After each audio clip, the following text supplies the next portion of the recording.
gbèsò lárugẹ à ń gbàtà lárugẹ. News and sports ẹ máa rí ọ. ọmọ Ìjẹ̀bú alárẹ̀mí ló ní kí n máa ké tantan Koiki Media ọ̀rọ̀ lágbájúmọ̀ mi. má bá ṣẹ̀rẹ̀ lọ ọmọ Yorùbá nìyẹn ọmọ Yorùbá tata o. à ń gbádùn rẹ ọmọ Ìjẹ̀bú alárẹ̀mí ṣé ń lọ má fi bíbọ̀ ọ̀tẹ̀ mọ́lẹ̀ o. ẹ̀yin lọ́mọ onígbò máa ń dé mádémádé ẹ̀yin lọ́mọ onígbò máa wọ̀ o. Igbó máa wọ̀ sájòjì ò gbọ́dọ̀ wọ àjòjì tó bá wọ bẹ́ẹ̀ á tẹ̀lé ní ẹbọra. ẹ̀yin lọ máa náwó òyìnbó tó dé ìgbà tó yìnbó dé o owó náà dẹ́kun pọ̀ sí o Koiki Media sáwa ní bàbá. Koiki Media àwọn ní bàbá. Àdáńsọ àtúnpèrè gidi. Àwa là ń gbèsò lárugẹ jẹ́ ká jọ gbọ́ o. Àtúnjà fẹ́tọ̀ ilẹ̀ wa fẹ́tọ̀ ilẹ̀ Yorùbá. ọmọ Òdùwà ni wá o tọkàntọkàn.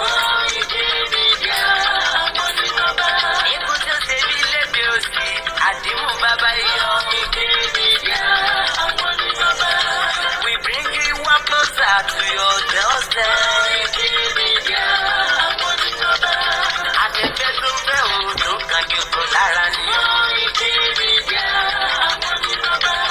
Àpèrè dìde Olódùmarè ló fún wa ṣe. Gbogbo ayé ẹ gbọ́ àwa ní bàbá o. ẹ máa bọ̀ wá ẹgbẹ́ polówó ọjà yín wá o. Odùduwà lágbèdá ní òtítọ́ lágbèdá ní.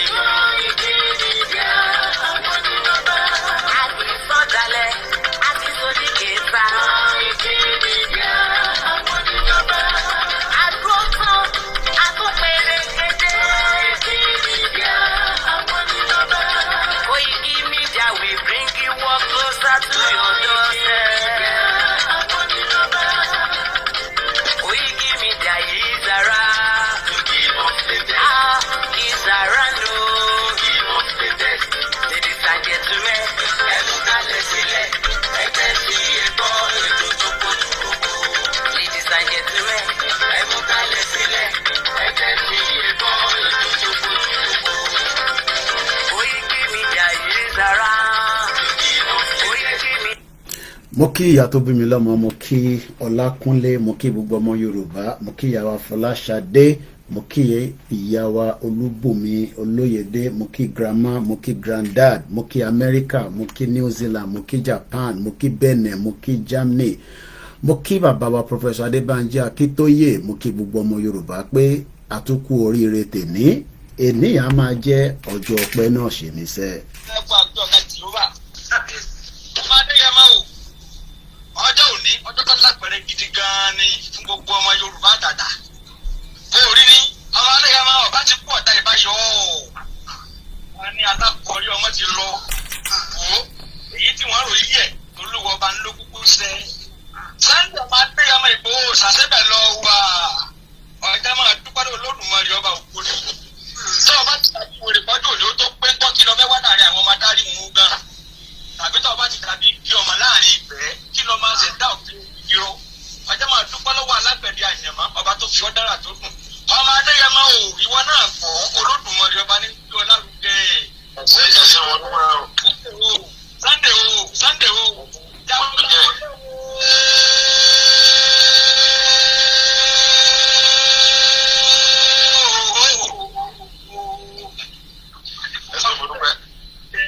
jáwé máa gbọ́ àwọn ti gbogbo ọmọ Adéyẹmọ o tẹ́ wọn mọ́lẹ̀ pátápátá wọn ò lè mí mọ́ o ti kó wọn láyà jẹ́ kó o lè sókè wọ́n ṣẹ̀rù bà wọ́n ọjà wọn láyà wọn ò lè mí fín mọ́ o ti fi òkúdú láfọ́ ìgbọ́ òru ní èyẹ dànù. ọmọ Adéyẹmọ ọmọ bá tiẹ̀ ọmọ bọ́ọ̀lù ogun ọmọ sí ẹja fọ kí ni bẹ nínú ọ̀gán ọmọdé yẹn mọ́tí dùn mọ̀wúrú bí ọ̀pá ní kọ́ pani bí ọ̀bá ní pani kó yé dùn mọ̀wúrú Sunday ọmọdé yẹn kù ó ti di bí àlọ́ yìí yé ẹjẹ́ ọmọdé wọn wéwé kókò tó bá lè bí ọmọ bẹ́ẹ̀ tó bá fẹ́ fọ̀yà kó máa fọ̀yà gbèrègbèrè sàǹgbà ọ̀rọ̀ máa fọ́ kù ẹni ẹ bá wọ bẹ́ ọmọdé yẹn mọ́ ti di bí àlọ́ yìí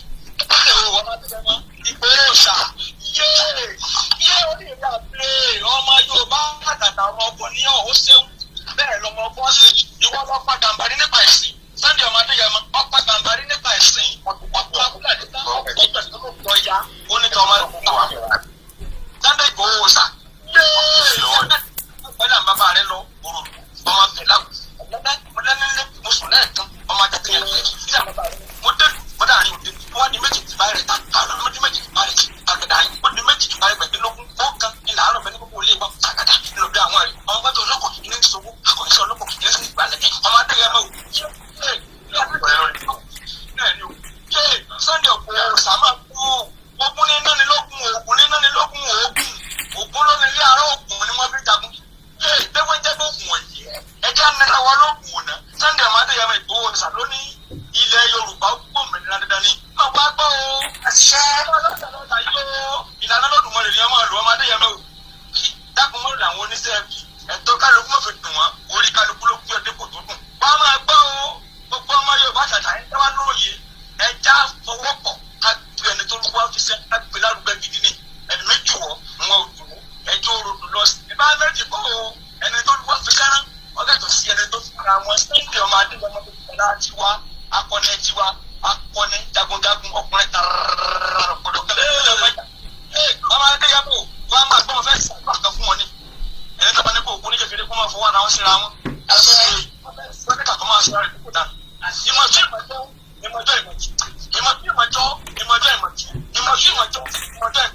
ayọ́yẹ́ pọ̀ ní kú lọ́wọ́ ọmọ gbá kékeré tó kékeré ìdáhọ́ ìyá máa gbẹ̀yà gbẹ̀dẹ́ òsì pàtàkì òní kúrò òdòkó tẹ̀ máa gbọ́ àwọn bàbá rẹ tó ti wà nínú gbé ìdájọ́ wọn máa fọwọ́ tì ọ́ gẹ́gẹ́ ni àwọn alágbá jagun tí wọ́n ní jagun ṣáájú ilẹ̀ Yorùbá wọn máa fi ọ́ tì ọ́ gẹ́gẹ́ ni Oòduà ọlọ́fin ọba àtàlà máṣọ́rọ́ àjàká ajanjẹsẹ́lẹ̀ ẹ̀fọ́fọ̀ fẹ́rí ẹnẹ́fọ́fúnjá òmùlẹ̀ ẹ̀fẹ́ ọmọdékùnrin ìfọ́ta àgọ́rílá ọmọdékùnrin alùpùpù àbáàkú òkèkègbè ẹgbẹ́gbùngbùrù olè sàbẹ́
mo kí gbogbo wa tí a ti ń darapọ̀ sínú ètò náà gẹ́gẹ́ bí a ti ṣe lórí ètò tiwa ní orí ètò Koiki Media. Ẹ bá wa polongo fún ẹni tí kò mọ̀ pé a ti wà lórí ètò nítorí pé mò ń wo statistics wa. Ẹ dẹ̀ mọ̀ pé statistics it works a lot if we want to say that we are working. tí ẹ bá wa sọ fẹ́ lòmíì pé a ti wà lórí fọ́nrán ó ṣeé ṣe kí àwọn náà jàǹfààní nǹkan tí à ń sọ ẹ má bínú. Mo kí Koiki Media team, mo kí yín ní ọjà ọ̀dàn, mo kí yín ní Èkìtì, mo kí wa káàkiri. Ẹ jẹ́ ká play anthem wa àwa gbà sí fún èyí tí ó sì ń bọ̀. Mo kí Easy, mo kí gbogbo ọmọ Yorùbá pé a máa tún kú oríire. Tẹ́ bá wá láìkì tí mo wọ̀ yìí nítorí pé wọ́n ní èmi ni ọmọ má ní èmi ni bàbá torí bàbá kí tó yẹ ṣì wà níbẹ̀ Ìgbòho wà níbẹ̀ wọ́n ní èmi ni ọmọ Yorùbá nation pé gbogbo ìgbà tí bá ti ń jáde àwọn fẹ́ jẹ́ kí n máa fi Yorùbá fi hàn fọ́mọ gbogbo tí ó ń bẹ níbi tí ẹ bá wà. Ìdí náà ni a ṣe ń dúpẹ́ lọ́wọ́ Ọmọlúàbí apparel àwọn lọ ní Mr. Koiki gbogbo ìgbà tẹ́ bá ti ń jáde èèyàn ṣáà máa lóko àwa máa ṣètò tó yẹ ká ṣe sọ́dọ̀ tí yín ẹ bá wa dúpẹ́ lọ́wọ́ wọn. Ẹ wá lọ sórí www.omoluabiapparel níbẹ̀ náà lẹ ti máa rí ilé tí a máa fi ń kápá báyìí ẹran tí ìta máa ń lò báyìí a lo ilé báyìí tá a bá jáde sódà káwọn èèyàn lè rí nígbà mẹ́kẹ̀rẹ́ á jẹ́ pé fìlà tá a bá dé lọ́ máa rí àbí nígbà mẹ́kẹ̀rẹ́ aṣọ tá à ń wọ̀ ní gbogbo ilé náà láti fi dúpẹ́ náà ni. Mo kí gbogbo ẹ̀yin tẹ́ ti ń darapọ̀ mọ́ wa, mo kí ẹ̀yin tẹ́ ń béèrè pé kí là ń celebrate gan ẹlòmíràn tẹ́ mọ́ ta kúkú ń celebrate a sọ fún yín pé Yorùbá nation movement is a peaceful movement àti rẹ́ẹ̀rí báyìí àdúpẹ́ fọlọ́run.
jẹ́ kán mọ̀ ó ti di ringtone Dizzy Man 123 mo kí yín mo kẹ́yìn tẹ̀wá lórí TikTok mo ní ẹ̀ka lẹ́ ẹ̀ka bọ̀ sórí ètò wa Dennis ó tọjọ́ mẹ́ta mo kí Mr. Kehinde Jamiu mo kí baba Rafiu ó ní anífowóṣe wọ́n ní no one can stop the movement train in motion whoever tries it shall be crushed to nothing kò ń ṣàwà là ń sọ̀rọ̀ ọbẹ̀ Elédùmarè ló ń fi ẹnu wa ló fi ń sọ̀rọ̀ wọ́n ní Mr. Koiki ride on Almighty God is by your side and by the side of every single one of us mo kí àwọn ìdílé mi mo kí gbogbo ẹ̀yin ti ìlú Ẹdẹ ní Òṣogbo ní Ọ̀ṣun state mo kí Governor Adeleke mo kí bàbá wa Ọọ̀ni of Ifẹ̀ Ọ̀jájá the second tí mo ṣí fìlà fún orí adé kò sí ìgbà tí a bá ń sọ fún gbogbo ọmọ Yorùbá pé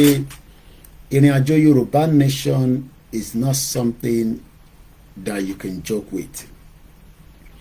I don't have much to say tonight than just to continue to appreciate the God of the Yoruba land, to appreciate Jesus Christ in our lives, to appreciate Muhammad sallallahu alayhi wa sallam. Akalabago TV mo kí bàbá mi ẹ̀ka lẹ́sà mo máa sọ pé Yoruba nation ọ̀nà tí wọ́n rò kọ́ ni wọ́n ń bá látara campaign lábẹ́ bàbá wa Professor Adébánjí Akíntóyè tí mo fi tọ̀wọ̀tọ̀wọ̀ dárúkọ bàbá tó jẹ́ kó yé wa pé it is the noble path and also it is the best part mo gbàgbé di ọ̀dà wọn yẹn ni but mo mọ̀ pé Dizzy máa rán mi létí nísìn mo ṣì ń kí ẹlẹ́ǹkan sí Easy Dollar mo kí Kúnlé Bakers bàbá mi Prince Adébáyọ̀ Shitu mo kí gbogbo àwọn ọmọ tí wọ́n wà lẹ́yìn bàbá wa lóyè torí pé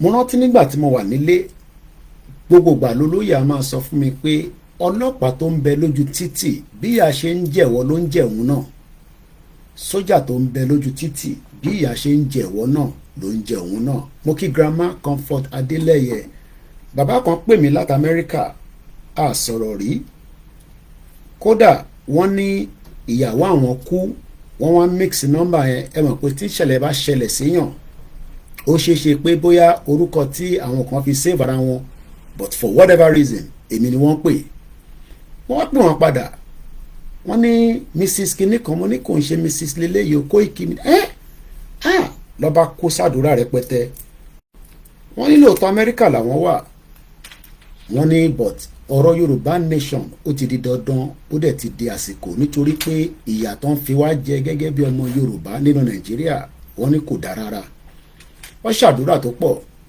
mo wá fi ń tó gbogbo ẹ̀yin tí ẹ sì sọ pé Nàìjíríà ni èmi á ní àwọ̀ ní ìjà láti bá yín jà àmọ́ mo fọ̀ fẹ́ kí ẹ gbé yẹ̀wò ni màá máa lọ sọ́dọ̀ brọ́dà mi ní ọdún 3 lẹ́yìn nígbà tá a bẹ̀rẹ̀ kó tó di pé mo lọ sí Nàìjíríà àwa lọ sí Stratford láìkankan àti Sister Bukky àtàwọn bẹ́ẹ̀ bẹ́ẹ̀ lọ mo ń dárúkọ ìjáyà ọ̀pọ̀lọpọ̀ yín ò tètè mọ ẹni tó wà nínú voice yẹn àwa pín flyer fáwọn èèyàn pé ẹ bá wa gbọ́rọ̀ Yorùbá nation ṣe làwọn èèyàn fi wá rẹ́rìn wọ́n máa fi wá dápara wọ́n ní Yorùbá nation wọn lẹ gbé dání pẹ̀lú gbogbo tó ń lọ nínú Nàìjíríà yìí tún sọ̀rọ̀ Yorùbá nation mo kí Olúgbẹ̀dù ẹ̀gbọ́n mi dáadáa mo kí Heritage mo kí yàwá Èrèlú gbogbo àná la pàdé níjọ́ Saturday màá máa ní gbogbo ọ̀ kì í ṣe ghost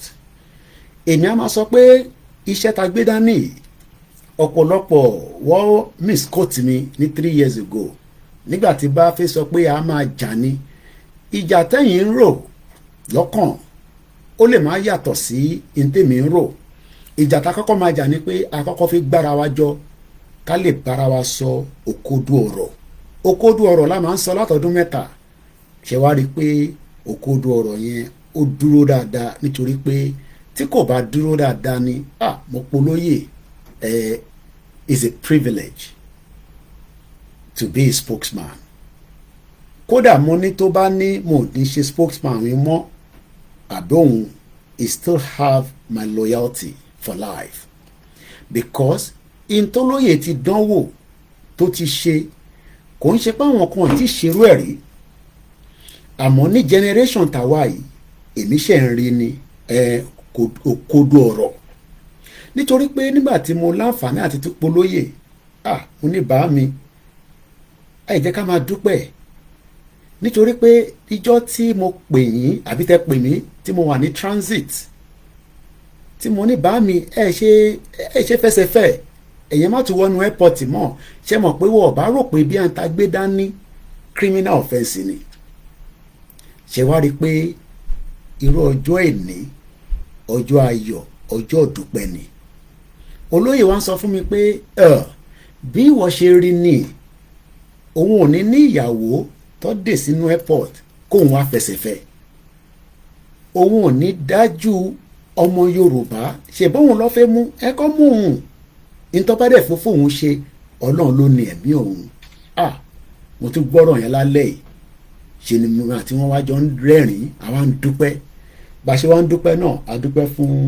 gbogbo ẹ̀yin olólùfẹ́ olóyè Dr. Sunday Adéyẹmọ Ìgbòho Òòṣà òun kọ́ là ń dúpẹ́ fún Ọlọ́run ọba Elédùmarè tó fi irú èèyàn bẹ́ẹ̀ sáàárín wa ni èmi a máa ní what God cannot do does not exist mo kí bàbá wa Sẹ̀míù Àsùnmọ́ mo kí ẹ̀yin tí ẹ wà nílùú Ẹdẹ lẹ́ẹ̀kan sí pé a kó ara fẹ́ra kù tí ìyá wa ìyá dáadáa níyàn bá ń wo ikú á dàbí pé kí ikú kó má dé àmọ́ tí ikú bá dé kí la fi ṣe sí ìyẹn ìyá wa Ìyábọ̀ tí mo fi tọ̀wọ̀tọ̀wọ̀ dárúkọ Adéṣọlá ìyẹn màmá Rọ́pò my beautiful aunty ẹ má jẹ́ kí n tú gbogbo ọ̀rọ̀ kalẹ̀ ṣe rí Yorùbá nation focus ni àwa báyìí ní platform yìí àfẹ́ wà distracted in tí mo mọ̀ ni pé àǹtí Rọ́pò or sister Rọ́pò kábíyèsí Elédùmarè o nígbà tí màá kọ́kọ́ láǹfààní àti rí wọn wọ́n ní Mr. Koiki ṣe gan ni mo ní kí ni mo ṣe wọ́n ní iṣẹ́ takuntakunta jọ ń ṣe iná ni mo náà ní ká dúpẹ́ lọ́wọ́ ẹ tẹ́ bá wa yọ̀ǹda bàbá yìí mo dúpẹ́ lọ́wọ́ ìyá wa náà ní Canada bẹ́ẹ̀ ni mo dúpẹ́ lọ́wọ́ ìyá wa tó ń bẹ nílé torí olóyè jẹ́gẹ́ bí èèyàn kan ẹkùn ńlá ni bẹ́ẹ̀ ni mo dúpẹ́ lọ́wọ́ àwọn ìyàwó wọn Ọlọ́run ló fi àwọn ìyàwó wọn fi kẹ́ wọn àti ìyàwó tó ń bẹ ní Canada àti tó ń bẹ ní Germany àti ìyàwó tó ń bẹ nílé Ọlọ́run ló fi kẹ́ wọn torí pé tó bá jẹ́ pé àwọn ìyàwó yẹn bá farajá tó yarí pé baálé wa ẹ lè ṣe tẹ́ ń ṣe yìí nítorí pé ọ̀pọ̀lọpọ̀ ń fi ojú mi wo lóyè Ìgbòho àwọn tó súnmọ́ tó mọ̀ wọ́n ń fojú mi wò mo kíyàwó Sarah Oyèlọ́wọ̀ èmi kọ́ lẹ máa dúpẹ́ fún àní ká dúpẹ́ fún ọba tí ó fi bàbá wa tó fi jíǹkẹ́ wa bàbá yẹn gangan ni a máa lọ dúpẹ́ fún ìyẹn bàbá wa Professor Adébánjí Akíntóyè England ṣì ń gbá bọ́ọ̀lù wọ́n ti na Scotland ṣe léṣe mo tẹ̀mọ́ tó gbádùn 5-0 ni mò ń wò lọ òun ló ṣì wà lórí 60 inch screen mi kàn jẹ́ pé mo fi ń dẹnu 60 ni ó wà wájú mi báyìí a kò lè fi volume sí ni ọmọ tó ń play wọ́n play in tá à ń pè ní England versus Scotland Nations Cup Scotland kí ló wá le tó yìí ẹ kò jẹ́ kí England dé yín mọ́lẹ̀ 6-0 bàbá Akíntóyè náà wá ń wo ọjọ́ ọ̀la pé ẹ ṣe jẹ́ ká dá dúró gẹ́gẹ́ bí Yorùbá country ká wá máa bá Arewa nation gbá bọ́ọ̀lù ní African Nations Cup ká máa bá Arewa play tournament nígbà tá a bá fẹ́ qualify fún World Cup bàbá wa Dékúnlé Rámọ̀ ní kí Ọlọ́run kó tẹ́ ìyá wa sí afẹ́fẹ́ rẹ̀ rest in peace màmá dáadáa àníṣe mo sì ń bọ̀ lọ́dọ̀ ìyá mi Rọ́pò torí pé ẹ̀yin tẹ́ ẹ̀ mú lóyè takọ̀ ń wò wọ́n láti ọ̀nà tó jìn ọ̀pọ̀lọpọ̀ ìdúpẹ́ gbọ́dọ̀ wà látara àwọn ìyàwó wọn torí pé bí ṣe sọ many people kò lè mọ olóyè ju àwọn family ẹ̀ lọ lára fámìlì wọn náà ni ìyá ìyàwó wọn tó kú yìí, látara pé ìyá ìyàwó wọn kú, àfi ká dúpẹ́ fún Ọlọ́run tí ó ní àsìkò tó ní. But one thing tí mo kàn fi rántí in the whole picture sometimes is the lies against Chief Sunday Igboho. The federal government portray him as a criminal. The federal government portray him as the danger to Nigeria. Ǹjẹ́ wàá mọ̀ pé Nigeria military is the danger because Nigeria military pa 150 citizens. Mo gbọ́rú ẹ̀rí àfi nínú Nigeria. Kábíyèsí Elédùmarè. Tó bá jẹ́ pé lákọ̀ọ́kọ́ a lè yáfi Nigerian government. I'm just going to be dabbling because I don't have a real topic than to say that we are only saying that the Yoruba campaign, Moki brother wa Busayo Abbas, wọn ẹ kó ètò Moki Isa ẹ káàbọ̀. Tẹ́ bá bá wa sọ fẹ́ lómi náà kẹ́ bá wa pín kò pọ̀ jù náà. Mo kẹ́yìn tẹ́ wà lórí mixlr torí pé mo mọ̀ pé bí bá ti ń wọlé lẹ́jọ́ ń wọlé. Mo ní Ògúnmọ́lá Abíọ́dún àjọ máa lọ jàmàlà ni bó bá wọn kò fi nǹkan sínú ẹ̀. Àwa jẹ́ ògúnfe tó dáa ní ìlú Ìbàdàn àmọ́ ọ̀pọ̀lọpọ̀ ní Kóìkì máa ti lọ́lé. Iṣẹ́ tó ń ṣe lẹ́yìn odi à ń gbádùn ẹ̀.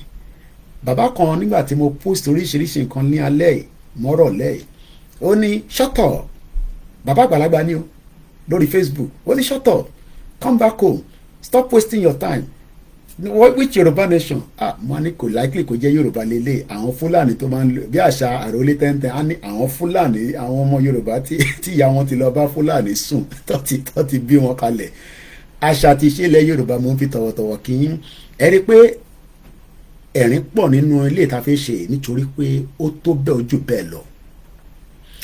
Ẹ̀gbọ́n mi ìjáyàjáyà ní divide Nigeria now, divide ó mọ̀ àwọn ọmọ mi ń ṣe athletics ìlú òyìnbó Ọlọ́run ìlú tó dùn ni ìyàn fi ìlú òyìnbó sílẹ̀ ìyàn wá sá lọ Nàìjíríà nítorí pé kí ni torí ó fẹ́ lọ jàmàlà pẹ̀lú plan B tí mo lè jẹ anytime nínú ilé mi. Ìyàtọ̀ kan ní pé tiẹ̀ máa fresh ju bíbá ẹ lọ.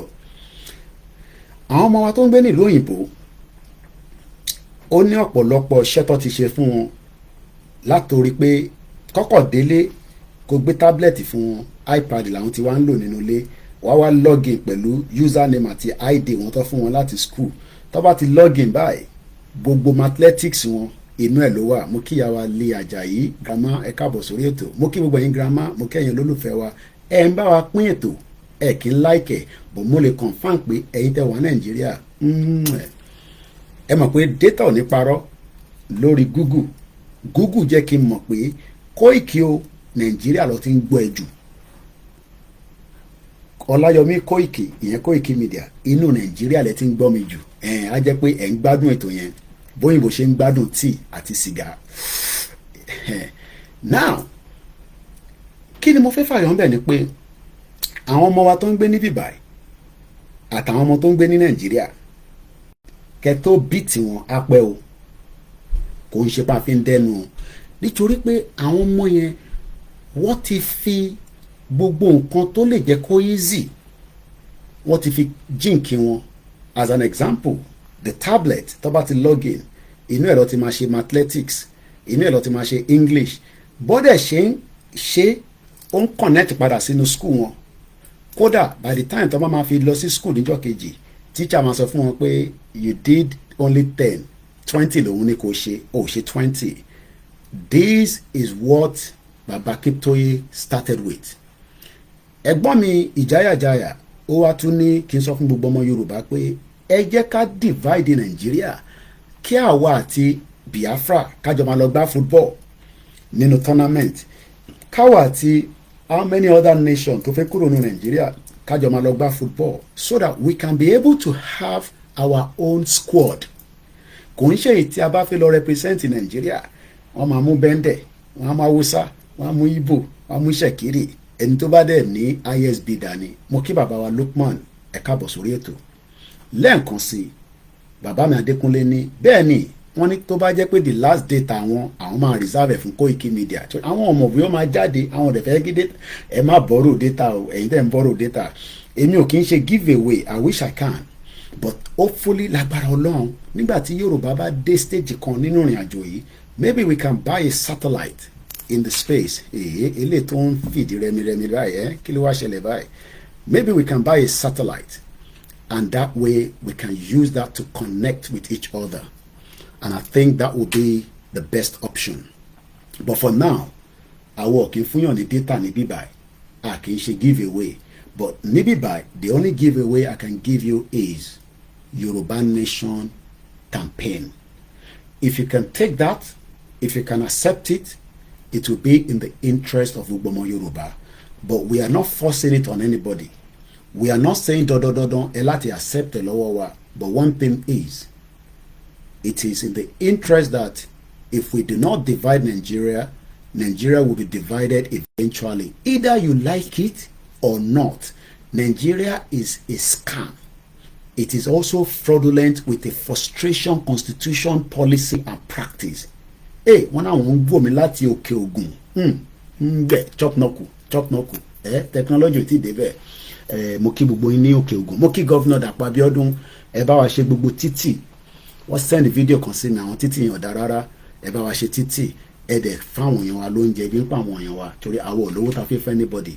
Mo ṣì ń kí wa lẹ́ẹ̀kan sí, àmọ́ ẹ jẹ́ ká kọ́kọ́ bẹ̀rẹ̀ ká lọ gbọ́ ibi tí ọ̀rọ̀ Yorùbá Nation táwọn kan ti mix it up.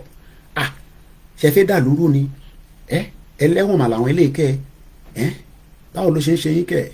Èèyàn kan ní Babátúndé Ọpẹ́yẹmí tí mo fi tọ̀wọ̀tọ̀wọ̀ dárúkọ yín sáwọn ní Koiki, congratulations to Osha for winning the court case. Ìta ṣe máa win ju court case lọ. One thing is, the Yoruba Nation struggle remain peaceful. The Yoruba Nation struggle is not an armed struggle. It is just a right. Èèyàn kan máa ń fún mi ní fìlà. Ṣé kí n wọlé kí n kúkú máa dé yẹn? Ó náà pé yẹn máa ń wọ́n dé àbí? Thanks so much. We appreciate every single one of you. Fìlà yẹn tó bá mustache wá bíi ti Lord Lugard. I appreciate you, Apple Juice. May Almighty God continue to guide and be with us. We are not happy with the current situation of things in Nigeria, and I gotta be honest with you. We feel saddened that the lives of many Nigerians, regardless of whether you accept the movement or not, regardless of whether you accept to be part of the campaign or not. But one thing is, Nigeria has really taken us backwards. And it is time that we just say, maybe we should just sit back on the round table and discuss it. Mo tún fẹ́ padà sọ́dọ̀ ìyá wa, ìyá dáadáa tí a pè ní Aunty Rọ́pò. I remember when all the lies against their husband, pẹ̀lú àwọn ìyàwó wọn tó kù, tó bẹ̀rẹ̀ sí parọ́ fún gbogbo èèyàn. As I was touching down in London, just after Chief was been detained, the first thing I was hearing was that Igboho was traveling with a fake passport. And I was trying to wonder, how did people get all these fake information, this narrative that is not confirmed? But what I saw later on was that there are people that do not like Dr. Oloye Igboho, and they are ready to do anything to pull him down. We can now confirm that under quote and unquote international law, Dr. Chief Sunday Igboho, thanks so much for the, that love as well. I remember Chief traveling back to Germany with that sign, love you all for being there for me. Because many people wants to know the real nitty-gritty of how Igboho was going to leave Benin Republic, which is not for public consumption. But what I can tell you is that just as many of you, thank you so much, Mr. Mohammed, I don't have any problem with this living in the north, but the only thing is we cannot live together, and it is in the interest that we break the country. What I realize is that many people thought Igboho, from a lot of things that he has said, because allow ọmọ wa tó ń gbọ́ èdè tá à ń sọ yìí bọ̀wọ̀ gbọ́ dáadáa, and we gotta be honest, àwọn tinúlé wa náà à ń encourage wọn We're trying our best. But eventually, a woman stood with him, and that was Sister Rocco. And not to pay our marriage don't travel when Chief was detained. I was in the house before the traveling. I don't give too much details. It is not for public consumption. But I remember that just prior before the traveling, I was saying that we will all meet in Germany, and the wife prayed for it as well. And 2 years down the line, Chief was detained in Benin Republic. And some of us that knew that Chief wasn't done anything more than the fact that he just want the best. Thank you so much once again, Apple Juice, as you continue to give the diamond, the gold, the everything on the TikTok. Chief is not the one creating problem in Nigeria, but many Nigerians thought it was just creating the problems. But we knew that Chief would be free, but we didn't know when exactly. And I remember why I said so, because Professor Pangea gave us the leverage on what we are doing today. The leverage started from the this. Yoruba-speaking tribe of Nigeria has been accepted as the 45th member of the Unrepresented Nations and Peoples Organization. Leader of the Yoruba World Congress, Professor Banji Akintoye, says the membership represents a very important step in the collective quest of well-meaning Yoruba people to achieve the goal of dignity and self-determination. It is my great pleasure and pride to inform you that the Yoruba nation has been admitted to the membership of UN people. This was in 2019. Thanks so much, Dizzy Man 123, and he says, we appreciate your contribution for the Yoruba self-determination struggle. Thank you so much. Thank you so much, Babami, Egbomi Yemi Fatoke, Mr. Babatunde, thank you. We are streaming on 2 YouTube channels, but we are not getting as much of you subscribing with the second YouTube channel. For a reason you don't know it, we will share the link. Just help us to subscribe on it. When we get the 1,000 subscription, I might probably just say no problem anymore, but we need to get that 1,000. At the moment we only have 600. That means Intel Walori Facebook, lot subscribe. Even if you're not watching it from there, we need to get the 1,000 as a backup, so that when we don't pray to have any more problem with our Koiki Media. But to be honest with you, in 3 years, Koiki Media YouTube was reported continuously, not by individuals, but by Lai Mohammed. I have the evidence. Lai Mohammed reported us, reported Simon Ekpa, reported Nnamdi Kanu, and some few other individuals.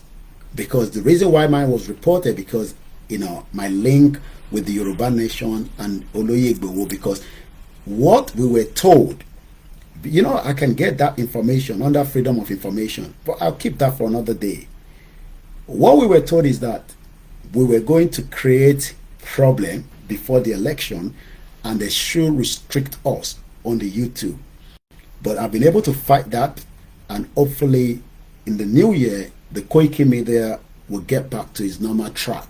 But for now, I will be sharing the link of the backup channel, which we are streaming from as well. So, we have the 2 channels that is running simultaneously. We will then focus more on the Koiki Media. So we need to hit the 1,000.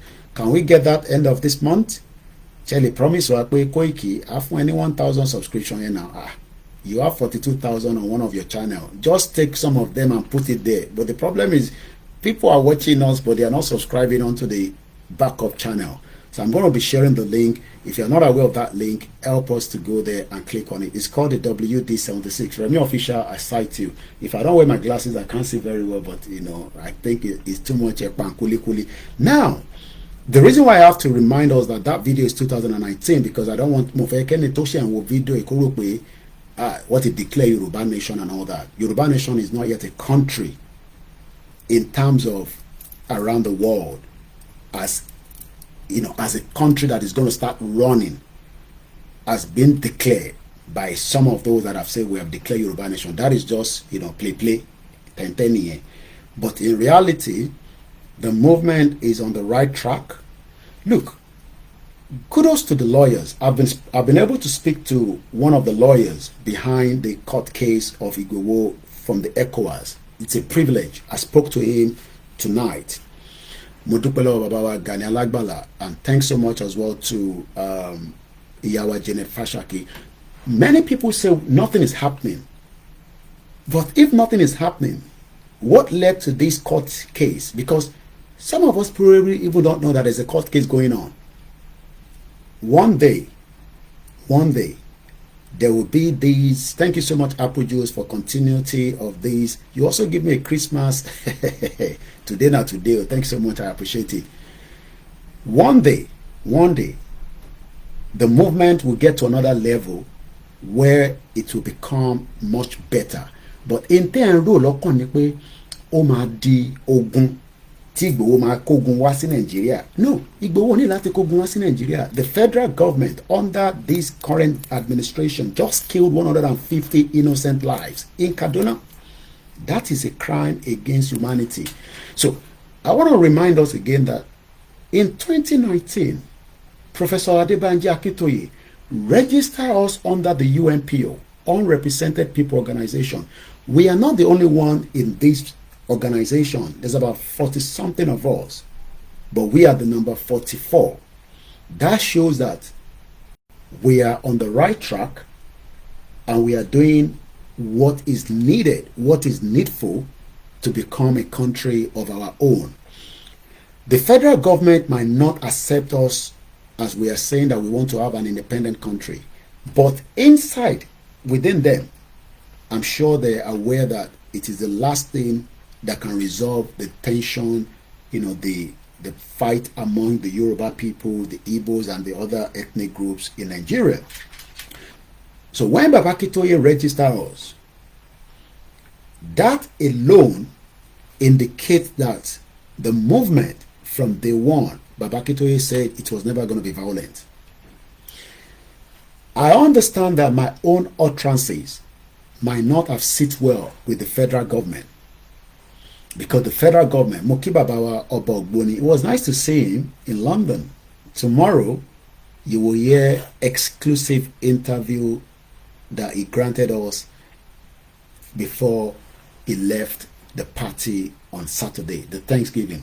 I'm talking about Babawa Tajuddin Obogboni. Baba Iwani no tutu in that interview. You will listen to it and the video will be uploaded.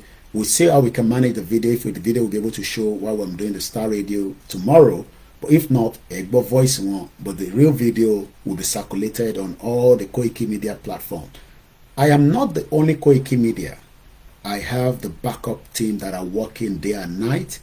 We give thanks to one of our team that traveled to Ede. Ẹ̀gbọ́n mi kan wà lórí platform. He sent 10,000 and I said, look, Biba Toma pe money 10,000 here. I understand some of you might think that this platform has big amount of money that we're using to operate. In a nutshell, we don't have it. And I'm being honest now. But when we come out and say support, sometimes that last little donation that you're giving us has literally helped us out. I don't want to be coming online and say, money the 30,000 naira. The money should be there. That is why BBC is going to increase its own fee next year. BBC will make £173 every year for TV license.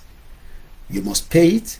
So when people giving us diamond and all these things on TikTok, we also use it back, to fuel what we are doing. As I speak to you tonight, all this is going to be documented because you are dealing with a journalist. I have just paid for a good that I sent to my team in Nigeria. We paid for one 2 weeks ago. We have paid for another one tonight. You will see the better production of Koiki Media in 2024. I can assure you that. I can assure you that. The team knows that at a meeting. They are aware of the things that are coming to them. A lot of things that will be helpful to them, because when we are streaming, when we are talking, we want to make sure that our people can hear us. So Modupelowo Koiki Media team that traveled today to Ede, it was already at the bus stop as early as 5:30 a.m. Ọmọ territory stream láti Ede lẹ́ni 5:30 ló ti wà ní garage. Bus will gbéra, because in Nigeria the bus has to be full before they can move. Not like in UK, after 10 people they move on. After 10 people, 20 people, they move on. But eventually it got to Ede in time before the event that you saw. Imagine with Koiki Media Basinibe, we would not have seen the way the mother was buried. We love the way we saw the whole thing. That is the beauty of the media. But we plan to do more if your support comes to us. And this is why we are saying that help us, to continue to share the program. Support us no matter how small. Ní àná ẹ̀mẹ́jì ní ọmọ wa kan wọ́n náà máa sí mọ́mí yẹn lánàá, ìyẹn màmá wa tó kú, ó ti wà ní almost halfway, wọ́n tún ní kò ní ṣẹlẹ̀ mọ́. But we don't get upset, because that is the nature of the job that we are doing. So once again, all these means that your little contribution is not just only supporting us, it's also going to make us better. And you're also going to be challenging us. Also, if you're not aware, we are now part of Avon. It's a company that has been around for 135 years. If you see the link, buy things from them. I would also get a bit of percentage from it. It's as simple as that. This organization, you buy it from them, they send it direct to you. Many people know about Avon, only for those in UK. It's just that is the only way we can get funding from you. So maybe tonight, Koiki, okay, let's support you with something again tonight, so that, like I said, I just paid something tonight, and it will show when I'm writing my book. And especially as we come back. TJ Baba, thank you so much. The family just slept.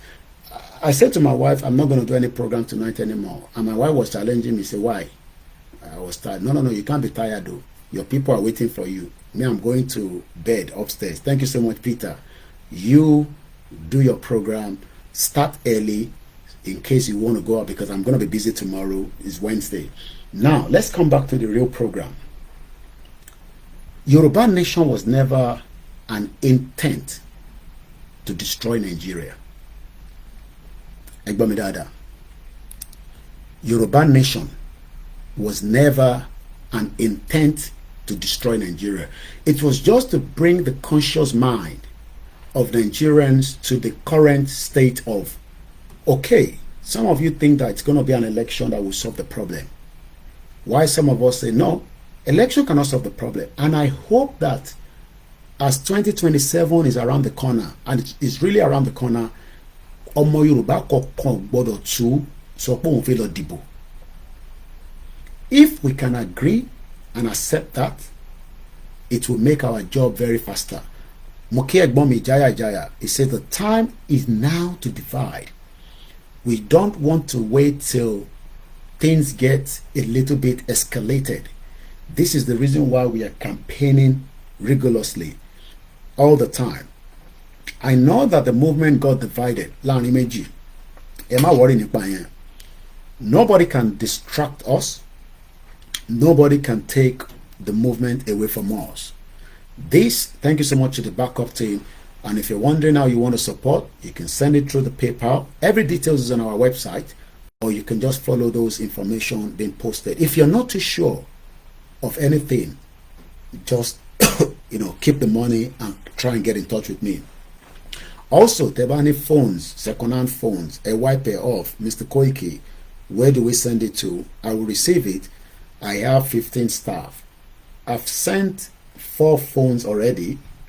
I know where one bomb by anything, but not all of them can get it because, as you all know, It's only 4 phones. I have to even release one of my own phone in UK because it has now get to the stage where they're not having the phones. Not that they don't have phones before, but all the stream, Ojabo, Nigeria, Nepa, charging port, what it at it fix.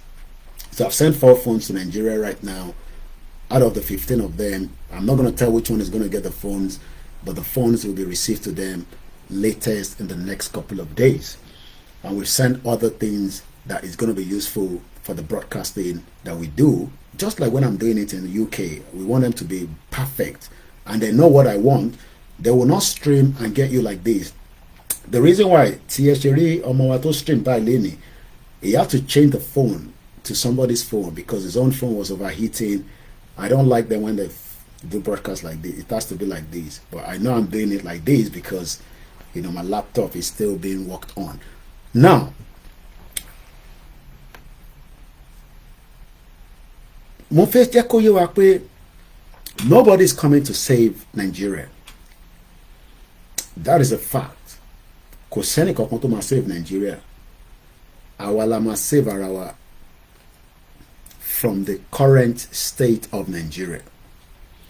I listened to Jimo Lunje. There's a guy called Jimo, one of your senator in Nigeria. Senator Kenekon Jimo is on those state senator. Látọ̀dọ̀ àwọn màmá wa Comfort Ogun Yami Comfort. Let me say this.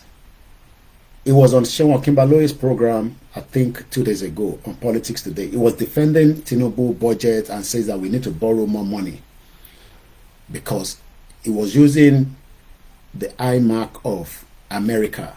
No, America Lolo, no, Dubai. He says that Dubai is 12 million.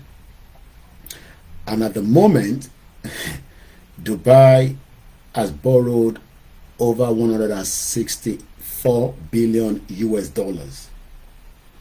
There's nothing wrong in that. But I'm sure many of you and so much of me, I would prefer to live in Dubai than live in Nigeria. How many people, apart from the fact that Dubai is not a place that, allows Nigerians to renew their documents. It's one of the countries right now, in the last 2 years, Nigerians have not been able to renew their papers. If you haven't gone through immigration like myself, you will not feel the impact and the pain of going through that process. It took me 15 years to get my status in this country. And I can feel the pain of people in different countries.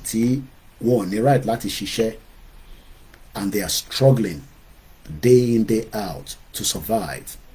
Moke Silver Badmos, Emma Binuko Kintori commenting because I'm monitoring all the comments through different platforms because I'm streaming on 1, 2, 3, 4, 5, 6, 7 different platforms. We're streaming. Moke Babami Boye, Babadada, Granddad.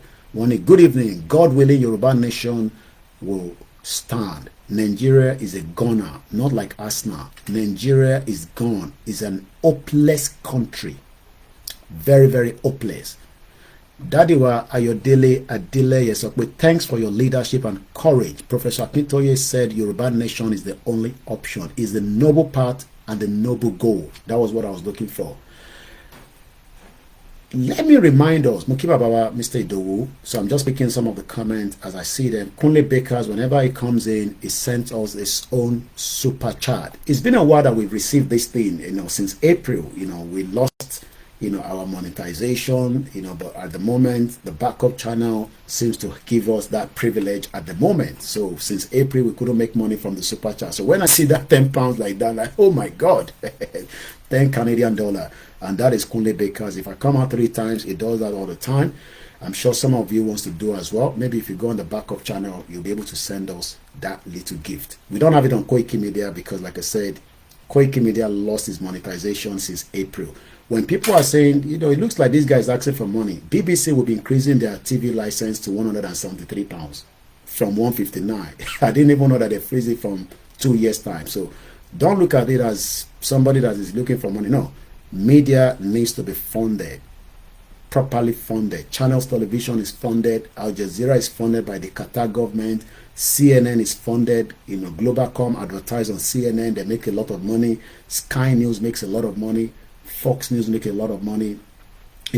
So somebody's asking for the latest. The latest is the Yoruba Nation is still an ongoing movement. Ashiwa Lori Ajo. That is the latest. The latest also is that Igbowo won the court case. Maybe I know most of you switch off your data and come back in.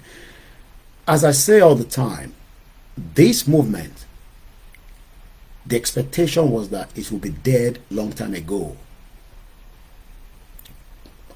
Kosin Konto attempt, to distract the movement. Every now and then, you see, look, spiritually, we're fighting a spiritual fight. It's not physical. The major fight that we are fighting is spiritual. And everybody that has the third eye can tell you that. Africa is a place that if it gets opened up, it will expand, it will accelerate, and the best of Africans will never travel to Europe anymore. I'm talking about the next generation. This is what we're fighting for now. Intanja Leni is so that many of us will not have to travel out of Africa ever again. I have lost 25 years of my life living in Europe. I do not pray for the next generation in the next 200 years to come and live in Europe for 25 years. It is not who we are. I will be dead in 200 years. I don't know about you, or probably even 100 years from now. Most of us will be dead. But I like to put 200 years so that it captures every single one of you, including Omotomashe Bilano. Think about it. Peter Pan just posted something. The UK is tightening their immigration. And they are going to tighten it up. I pray you get to UK in time before it gets tightened. If you're coming on the student visa with a master to do in this country, you will not be able to come with your dependent. The question is, why should we even want to come with our dependent if our country was working? The net migration for them is growing, but the danger that they created on the other side is biting back. And it is time that we tell the Europe that we are not going to sit back and allow them to make us become fools of ourselves. Forget about all these, Akinwumi Adesina that put on the bow tie and say, I'm the chairman or president of the African Development Bank. We want to run a Yoruba economy that can compete with any part of the world. But when you listen to people like Senator Jimo, I want to get his full name, in Ondo State, Baba Nolua Tobi Olushesi Mokinyi, Babawa Ganio Tawfiq, Babawa Lawale Alabi. Yes, Jimo Ibrahim represents Ondo Senatorial District. I think he's a billionaire. Billionaire from where? What is he producing? When you say he's a billionaire, is he producing something? Is he into tech? Did he make his money from knowing someone within the politics of Nigeria or politicians? Many people that you're calling billionaire, as far as we are concerned, they can't give you how they started and even the impact of that billionaire in Ondo State.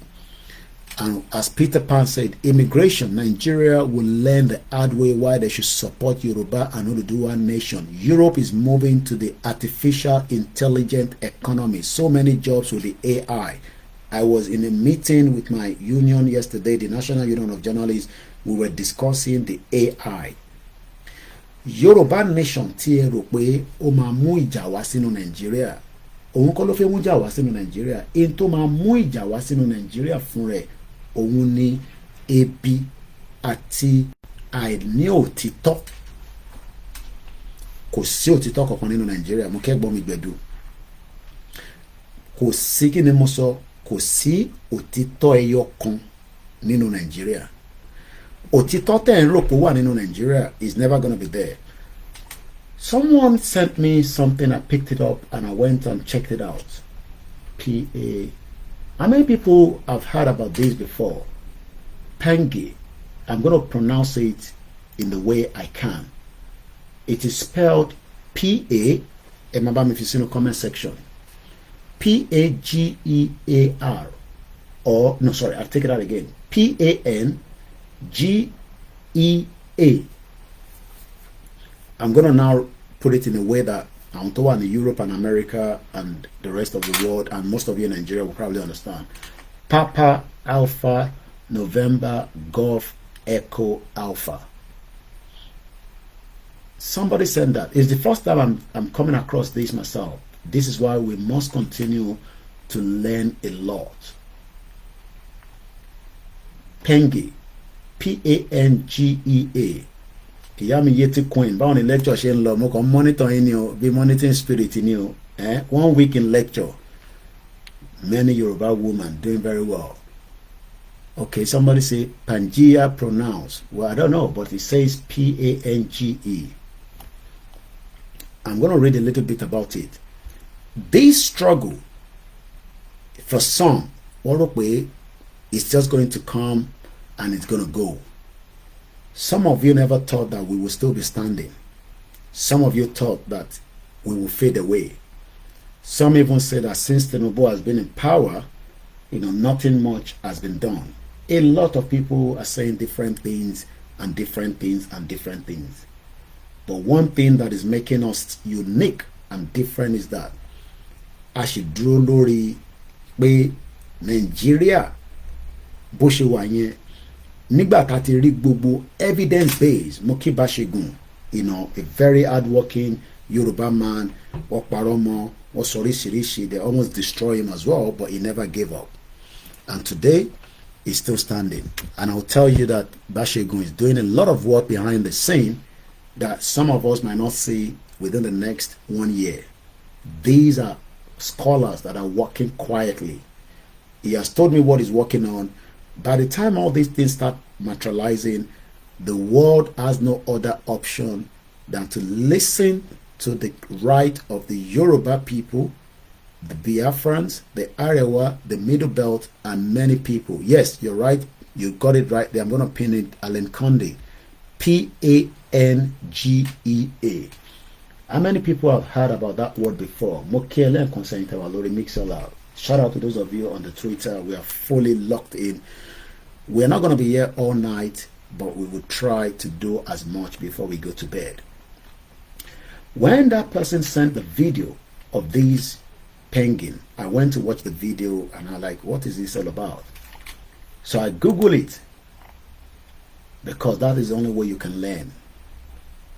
And while I Google it, I went straight to the United States Geological Survey, and I'll tell you what I read inside.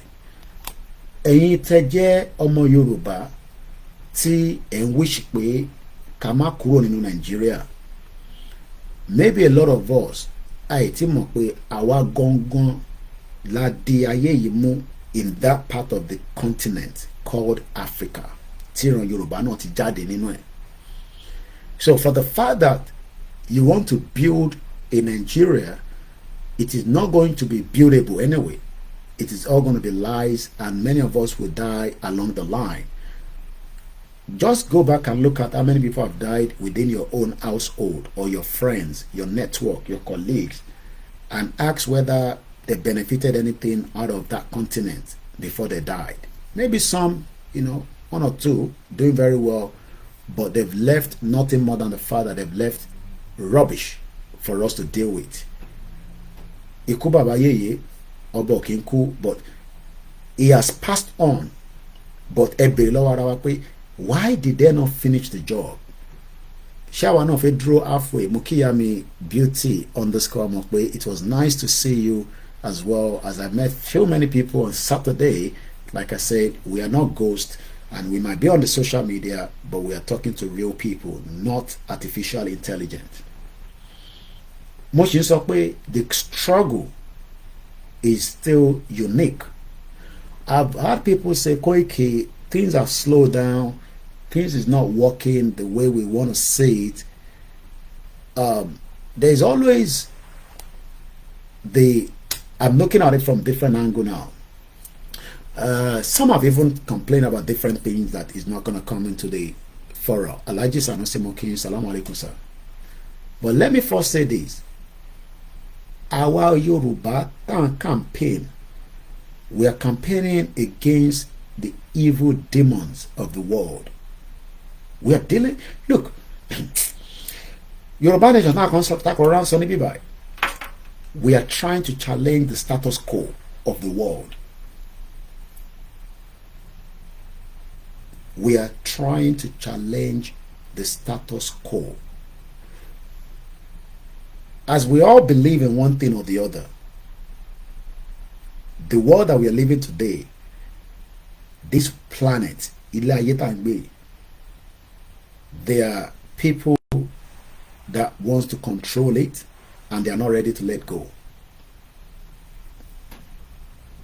So saying that you want to break away from what they are controlling is a big deal for them. They can literally kill anyone for it. Spiritually now. They don't care how many people will die anyway. You just have to close your eyes and see as many of crime that is happening in our lifetime today. I don't want to touch those areas, but did you echo come out with Nibologun Shele lọ́wọ́lọ́wọ́ nísìn? Ìyá mi Dúpẹ́ Agboola tí mo fi tọ̀tọ̀ dárúkọ grandma. We are dealing with a very big force. Forces. Forces. There are some powerful forces in this world from the spiritual side. Why do you think that it will not break away from the problem? It's because whether we agree or not, there is something holding us from progressing in life. But Iran Dawa is a different breed entirely. We are a different breed entirely. Look, while some of you are fighting to save Nigeria, these breeds of others, they are already duplicating who we are, one way or the other. I'm not going to go into all the details, but there are certain things that they are doing to make sure that, okay, let me put it this way. Mo ti sọ̀rọ̀ pàdé mi kan rí níbí báyìí. Ọmọ Monsurat ni. I have to bring him on the program one of these days. It's been a while I've seen him. His name is Clyde. He believes in the astrology things of life.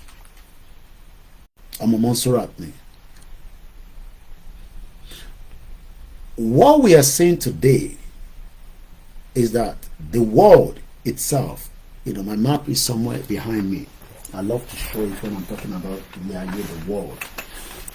The world that we are living today, there are people that care less whether you survive or you don't. It is entirely up to us now as indigenous people to survive this world if we want to remain in existence after every one of us have departed. Don't joke with this. We can literally go into extinction. I know we play too much, we sometimes material kan láàrin ní bíbá tó ti bú mi nísìn mo kàn refuse láti respond sí ni. I'm talking about Yoruba people going into extinction. We will go into extinction if we are not careful. I don't know what you think about that. Moki our grace Olushoto rí nínú prayer lálẹ́. Aláàfin lálàáfíà. Ìran Yoruba can go into extinction if we do not take care of who we are right now. And forget about àwọn ọba. As far as I'm concerned, ikú bàbá yẹ̀yẹ̀ ti lọ, ọba ti wàjà, but they've left us in this demonic world. They have what it takes to fight back. In táwa gbé dání tara ń sọ yìí, Ọlọ́run Elédùmarè, whether ti Jesus Christ, whether ti Muhammad, whether táwọn onílẹ̀ wa, òun ló ń fi iṣẹ́ ẹ̀ṣọ́ wa o. We are fighting a big fight, but a lot of us are not seeing it from that angle.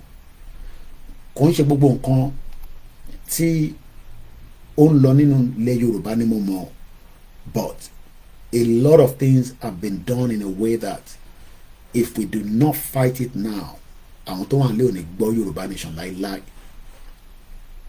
They will continue to tell them that Nigeria is the best option. All hail Biafra.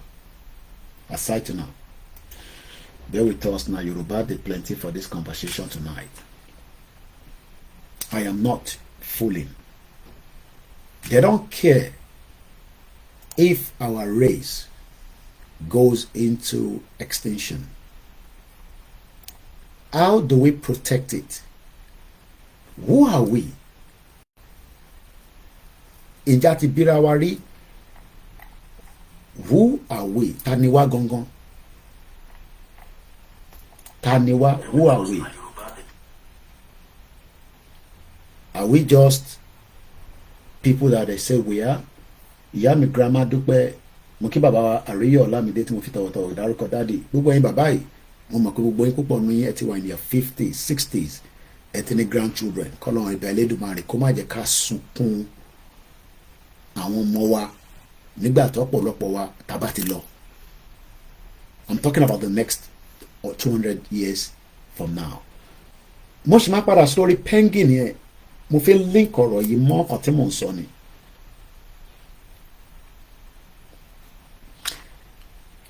What? Let me put it this way. Some 200 million years ago, kí lẹ rò pé ó ṣẹlẹ̀? Some 200 years ago, 200 million years ago, what do you think was happening? And what do you think has changed? Anybody has an idea? Some 200 million years ago. I ṣáà ti gbọ́ nípa dinosaurs. How many people have heard about dinosaurs story? Now kìíní kan wà tó ń pè ní dinosaurs. Àwọn yẹn dàbí nǹkan ńláńláńláńlá. They've been wiped off away now. How many people have heard about dinosaurs before? Just say yes or no. Grandma Felicia Ajagbe mo fi tọ̀wọ̀tọ̀wọ̀ dárúkọ. Bàbá mi Bùsáyọ̀ Abbas. À ń kí àwọn èèyàn bọ́ ṣe ń wọlé kíkí pọ̀ nínú ètò talẹ́. Mo kí ìyá mi Fọláṣadé Ṣándé ẹ káàbọ̀. Ẹ right bàbá mi Gbàmílà Ọlámilékan. That is the spelling. Okay, I think that spelling Silver Badmos. Good evening. Pangea. Ẹ bá mi retype again. Pangea. Bẹ́ẹ̀ ṣe spell ẹ̀kọ́ nìyẹn. Mo fẹ́ pin ẹ̀ mọ́lẹ̀ but ẹ bá mi tukọ̀ again. How many people have heard about dinosaurs? Dinosaurs that turn into our Nigerian politicians. Mr. Peter Pan. Okay. Yeah. Emax Media. Thanks so much. Yeah, that's the spelling for the penguin. I'm gonna link or Monise because I've read a little bit about it and I want to just see if some of us can also start thinking out of our little brain, because brain yi auto be gone. Ẹ ṣé gan ìyá mi Comfort Adélẹ́yẹ. Mo wá kí gbogbo ẹ̀yin grandma tẹ́ ń wá concern Koiki àwọn kan tẹ́ ń gbọ́ níta ó ń bà yín nínú jẹ́. Kò sí kankan tẹ́ fẹ́ gbọ́ ẹ má kí kankan bá anybody nínú jẹ́. Yoruba nation is on the right track and there's nothing that can stop it. Èmi kọ́ ni mò ń sọ̀rọ̀. Kò sí kankan tó lè stop ẹ̀. Kò sẹ́nìtì tó lè stop ẹ̀. Let's go to what is penguin? Penguin. And I'm reading this now from the United States government website. We're talking about science now, okay? Or be science like a lot there, anything. What is penguin? Pangea. Let me first put the link out for the benefit of whoever wants to go and find out. Mokiya mi Olúwa Tóyìn, because I'm Bíbá ó mà tó jọ́ ẹ ti fàṣẹ lọ ìyá yìí o. Ẹ máa get in touch pẹ̀lú wa o torí ẹ mọ̀ pé gbogbo ìlú tẹ̀yìn wà yẹn àwọn ìlú yẹn máa ń dẹ́rù bàyàn kọ́lọ́n bá ń ṣiṣẹ́ gbogbo ẹ̀yin sisters wa tẹ̀ wà ní gbogbo àwọn Arab countries lọ́hùn.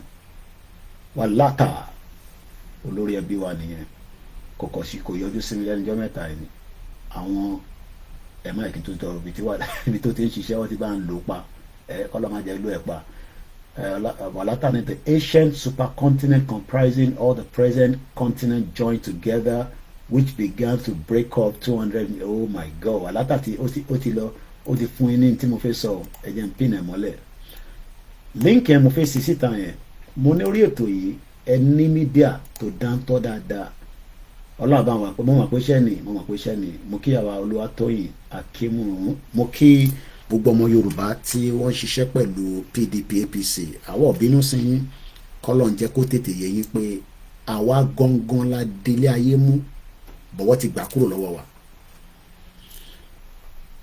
ẹ̀yin tẹ́ bá súnmọ́ gbogbo ọba ilẹ̀ Yorùbá ẹni mo parọ́ lórí show pé ṣáwa la délé ayé mú pé ṣé Yorùbá ló délé ayé mú àti pé ilé ayé tá à ń sọ yìí ibo gangan ni pointer wà equator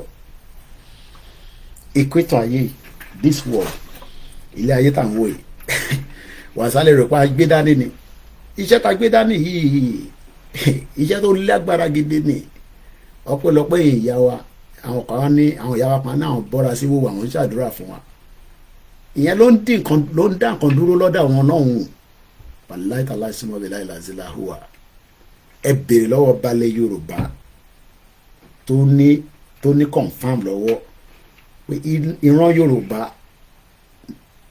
ta ni wá àti pé níbo ni equator wà in the world mo káwọn ẹ̀gbọ́n mi ní Australia New Zealand ẹ̀gbọ́n mi kan pè mí ní last week àdúpẹ́ lọ́wọ́ gbogbo yín so link yẹn ni mo post síta yẹn fún àǹfààní ẹ̀yin tí ẹ bá fẹ́ wò mo ti post ẹ̀ sórí page wa kan ma post ẹ̀ sórí the other one in a minute mo then post ẹ̀ lọ sórí Facebook báyìí mo fẹ́ kẹ́ka kẹ́kọ̀ọ́ what is penging Walata ti brief wa díẹ̀ but ma ṣàlàyé in a minute what is penging mo kí gbogbo ẹ̀yin olólùfẹ́ wa mo máa ń kí sísítà mi àwọn lọ́ọ̀yà wà láàrin wa àdúpẹ́ fún olóyè pé èní jẹ́gẹ́ bíi ìntàtí ń sọ pé olóyè ò kì í ṣe ọ̀daràn ní federal government tó gbé bọ́ǹbù tó jù sáàrin èèyàn tó pààyàn olóyè jẹ́ kó yé mi pé gbogbo ìgbà tá a bá ti ń lọ ṣe rálì kí n tẹ̀ fáwọn ọmọ yẹn létí pé kò sẹ́nì kankan tó gbọ́dọ̀ fọwọ́ kan lọ́pàá woman died and two in East London died ló ṣẹlẹ̀ East London. Power media oríṣiríṣi breaking news 13 minutes ago there's a shooting in Hackney, woman dead and two injured in Hackney. Officers attending along with paramedics from the London ambulance services found 3 people with gunshot wounds. Mo sọ fún yín pé ìlú yìí tó láyàtà lọ́njọ́ pẹ̀lú àwọn ọmọ yáàdì. A 42-year-old woman died at the scene while a 20-year-old man and a 16-year-old boy were taken to the hospital. This is just 13 minutes ago. A 42-year-old woman has died and 2 others have been injured. This is in UK. Mẹ́wàá ṣẹlẹ̀ o ẹnìkan ló mọ̀ mo ka article mo ka story kan náà ṣe pépà tèmi ní ẹ má bínú máa padà sọ̀rọ̀ penguin yẹn ẹ mọ̀ pé lórí ètò yìí yẹ pépà tèmi ní mẹ́wàá ṣẹlẹ̀ o ẹnìkan ló mọ̀ ni o family tẹ́ ń wò yìí mẹ́rin ni wọ́n àwọn ọmọ wọ̀ ní lọ kó sọ́wọ́ lọ́wọ́ o ẹ̀yin ìyá wa tẹ́ máa ń ṣàdúrà ẹ jọ̀ọ́ mo bẹ̀ yín tẹ́ bá ti ń pè sórí ètò èyí máa fi ọ̀rọ̀ Christian àti Muslim fi ṣeré. If that is the only thing they believe in, please let them continue to pray and believe in their faith. If that is the only thing they believe in. ọmọ ọkùnrin àtọbìnrin ò ní ṣílé lọ o ẹ ṣàmì ọ̀dà kò journalist lèmi èyí tí mo kọ̀ rí láàárọ̀ yìí mo kọ̀ tún rántí nígbà tí mo rí headline ilé tó jáde ẹ̀wọ̀n kó pop up lórí fóònù mi ni mo ṣe lọ sórí Google ọmọ jáde nísìn. The next of kin of the process have been informed. A 20-year-old has been taken to the hospital The force has launched a murder investigation. There is no arrest. And Tony Bontilontier. This country not safe as well. I can be alone here. Ẹ má bínú pa tú yá bàrà díẹ̀ a máa padà sórí penguin ibẹ̀ la dólé. Ọmọ ọwọ́bìnrin ò ní lọ ṣe ọkọ gbé wá sílé fún wa o. Ẹ̀rí fine girl yìí ṣẹ̀rẹ́ ọkùnrin ẹ̀rílẹ̀ ọkùnrin girlfriend ẹ̀ ní àmọ́ tó ṣẹlẹ̀ wọn náà wọ́n ṣe mọ́. Bẹ́ẹ̀ ni there was a shooting in East London happening òun náà ni mo ṣàkàṣẹ̀kà tán ní sẹ́ṣẹ̀gàn yá wa. Picture tẹ́ ń wò yìí àwọn mẹ́rẹ̀ẹ̀rin pẹ̀lú ọmọ yìí ó di mẹ́rin. Ọmọ yìí ni ìyẹ́ ẹ̀ wà ní bíbá ìtí kò tí wàá yé mi ni pé bí a ìyẹ́ ẹ̀ náà bí a lesbian ni I don't know but wọ́n ní partner ẹ̀dọ̀ pé Louis àwọn fẹ́ sọ̀rọ̀ lọ sírí àyẹn then their grandmother bọ̀bọ̀ ìpa mẹ́rẹ̀ẹ̀rin ni o ní last year ó pa àwọn mẹ́rẹ̀ẹ̀rin sínú ilé ó pa àwọn chop wọn sí wẹ́wẹ́ ní UK. Èmi ò tẹ́ gbọ́ story yẹn rí mo ṣẹ̀ka ní pépà lẹ́nìí ni ó pa wọ́n ni o the whole family were killed. Knife man slash girlfriend and her family to death for sacrifice. Sherry sacrifice the gbọ́n bíbá bó ṣe ń ṣẹlẹ̀ don sacrifice àwa náà lọ́wọ́lọ́wọ́ nísìnyí o. Èmi àti wàlátà máa ń sàn kankan tí wàlátà bá wá ibà tá a bá jókòó ó dẹ̀ máa ń jẹ oúnjẹ báyìí oúnjẹ máa ń rẹpẹtẹ ní ó bá ti dé báyìí ní sá gbọ́dọ̀ tẹ̀ bá gbọ́dọ̀ ròyàn olórí ẹbí ni kò gbọ́dọ̀ wá sínú ilé ká má sọ oúnjẹ ìyàwó mi dẹ̀ ti accept ẹ̀ bẹ́ẹ̀ ojoojúmọ́ ló ń gbẹ̀jẹ̀ nílùú yìí o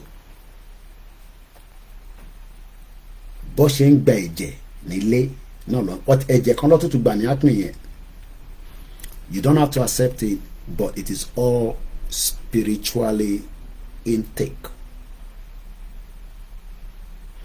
I'm not here to sell that to you but àwa níbi táwa ti gbọ́n dé nílùú yìí nísìn ojoojúmọ́ ló ń gba ẹ̀jẹ̀ nílùú tí mo gbé indirectly ni o. I'll leave that for us to compound on. A man called anything could get into him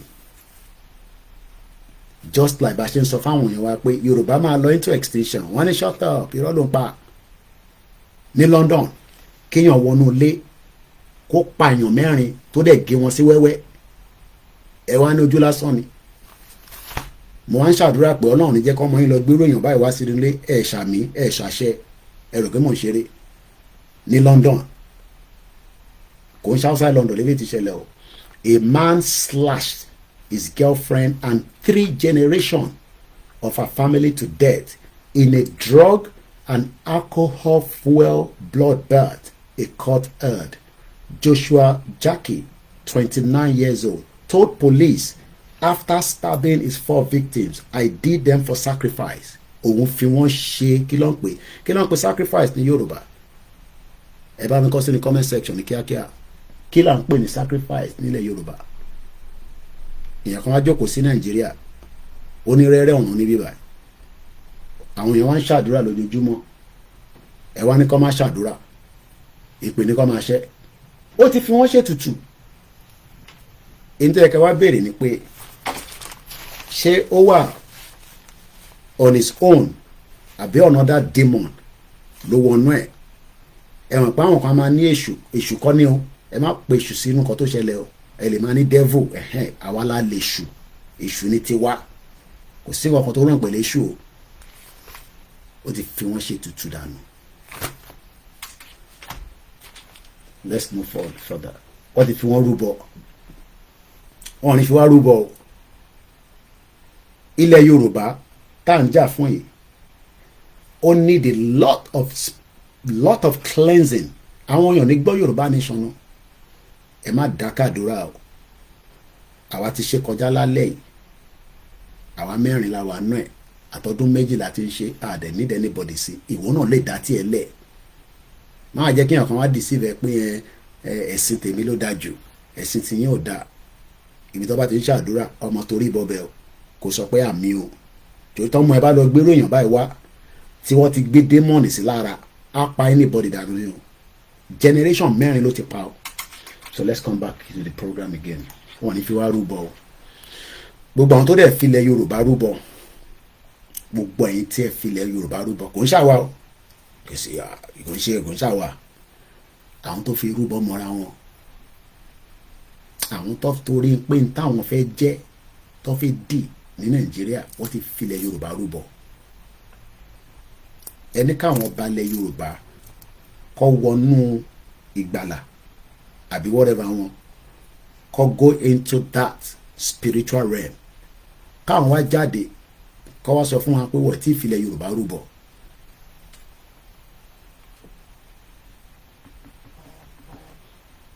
Yoruba land is in danger. Big, massive danger. And some of us do not care. Why some of us care? It's just 11 o'clock, so ó pẹ́ jù aago méjìlá máa parí ètò yìí. So we have just about another 1 more hour to push the program. Like I said, we're just moving around. Mo kí Prince Ademola Heritage. A fi padà sórí what is Pangea? Ẹ mọ̀ pé bí tí olúkálukú bá ní research ẹ̀ dé lèèyàn mọ̀ èmi náà pàdé rí. I'm just sharing about it today. So ẹ má rò pé mo ní knowledge tẹ́lẹ̀ èèyàn kan ló send ẹ̀ sí mi látòrí WhatsApp. Kódà ẹni yẹn ti sọ fún mi pé Mr. Koiki ẹ gbọ́dọ̀ wá àwọn ẹ mọ̀ kí bàbá kí tó yẹ ti ní ká ṣàdúrà yẹn rí nígbà kan àwọn tó kó kúrò lọ́dọ̀ wa tá máa ń pè ní wàhálà kí la máa ń pè ní àwọn èèyàn bẹ́ẹ̀ yẹn àwọn generation tí wọ́n kó as slaves àwọn the first set of people tó kó kúrò ní continent yẹn mo ń try láti orí fóònù mi ló wà intanet yẹn try láti ṣàlàyé ni pé they are the set of people tó máa tètè gbọ́ àgbọ́yé Yorùbá nation yìí ju ọmọ Yorùbá gangan lọ kí àwọn ọmọ Yorùbá nísìnyí ọmọ tó ń pè ní slave trade mo kí bàbá wa fáà ọmọ Yorùbá tó ń gbọ́ mi lálẹ́ yìí nísìnyí kò mọ tó ń pè ní slave trade but àwọn tí generation wọn tó wà ní Europe lọ́wọ́lọ́wọ́ l'Amẹ́ríkà tó mọ̀ nípa slave trade dáadáa àwọn máa tètè understand ìta gbé dání ju ọmọ Yorùbá lọ if I'm right ẹ sọ pé ẹ bá fi sínú comment section àṣà ti ṣe ilẹ̀ Yorùbá mú kí n dáadáa tẹ darapọ̀ mọ́ wa wọn ní fún wa rúbọ but ilẹ̀ Yorùbá is in a big mess. Let's now go back into what is Pangea. From about 300 to 200 million years ago. Ṣé mo pé mi náà sọ pé in another 100 years, in another 200 years, ní sí níbí báyìí mọ́ mo kí Mr. Mark Stephen bẹ́ẹ̀ ni wọn ní fi wá rúbọ mo kí àtó gbé mi lọ́mọ mo kí gbogbo ìyá wa ẹ̀yin bàbá wa ẹ̀yin ọ̀dọ́ wa ètò ti bíbà ètò ṣínilétí to the deep bone marrow débi pé mo fẹ́ yẹ kẹ́ lọ sùn kẹ́ ronú sí dáadáa that's why I don't touch a lot of things tó ń lọ ní different things that I say because I'm not gonna be distracted tí bá fi máa ṣe skit tí mo fi máa ṣe fẹ̀ mo mọ tí mo lè máa ṣe but nígbà tí mo ti dáná níbí báyìí lórí ìjókòó ní 3 years ago pé iṣẹ́ tèmi gbé dání full time ni ó wà painful we've lost revenue look mo sọ fún wife mi pé an average iṣẹ́ tí mo máa ṣe nílò is £26,000 a year nìyẹn ọdún kan tí bá wá lọ ṣe extra mo lè máa hit bí 35,000 tí bá ń pa 35,000 every year ó mọ tèmi náà mo máa fi ṣe ni but àti gbà ká mo fọlọ́n pé bí Elédùmarè ṣe sọ for now nìyẹn £26,000 mo mọ iṣẹ́ tí mo ṣe last mo mọ tí mo what in terms of the basic so kò ń ṣe pé àwa ń ṣeré níbí báyìí tí bá fẹ́ ṣeré màá lọ ṣeré o so when we are here we are serious because in time discourse it is something that ẹ ò fi jẹ́ ká mọ̀ pé ó important kò ń ṣe ẹ̀fẹ̀ ẹ bá fẹ́ lọ síbi tó ti ń ṣe ẹ̀fẹ̀ ẹ fẹ́ lọ wo ṣẹpẹtẹ́rì mo dá pè bẹ́ẹ̀ mo kàn máa ń gbọ́ ní 1.6k èmi náà wà bẹ́ẹ̀ máa wò lẹ́ẹ̀kọ̀ọ̀kan pé kí náà sọ bíbà ìtàwọn sọ bíbá yóò ṣeré kò ń ṣẹ̀fẹ̀ o. We're discussing things that is going to have big impact on our lives in the next 200 million years from now. Because nígbà tó ń sọ pé 3 to 200 million years ago, àwọn wo ló exist níjọ́ náà lọ́hùn? Irú àwọn kan wo ló exist? Èní làwa rí, but in another 100 years, 200 years, 200 million years, what do you expect to leave behind?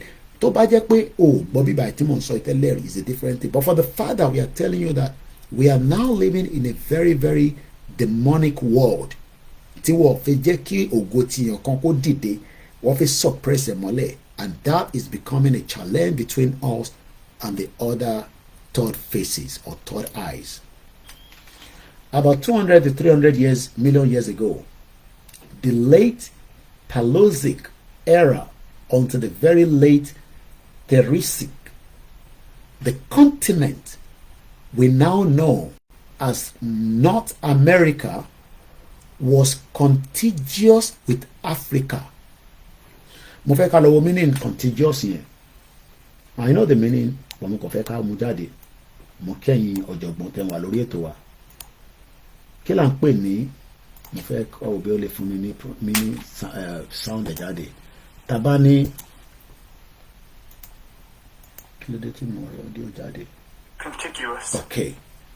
Once again. Contiguous. Contiguous. Charlie, Oscar, November, Tango, Indigo, Golf, Uniform, Oscar, Uniform, Sarah. Contiguous. Sharing a common border.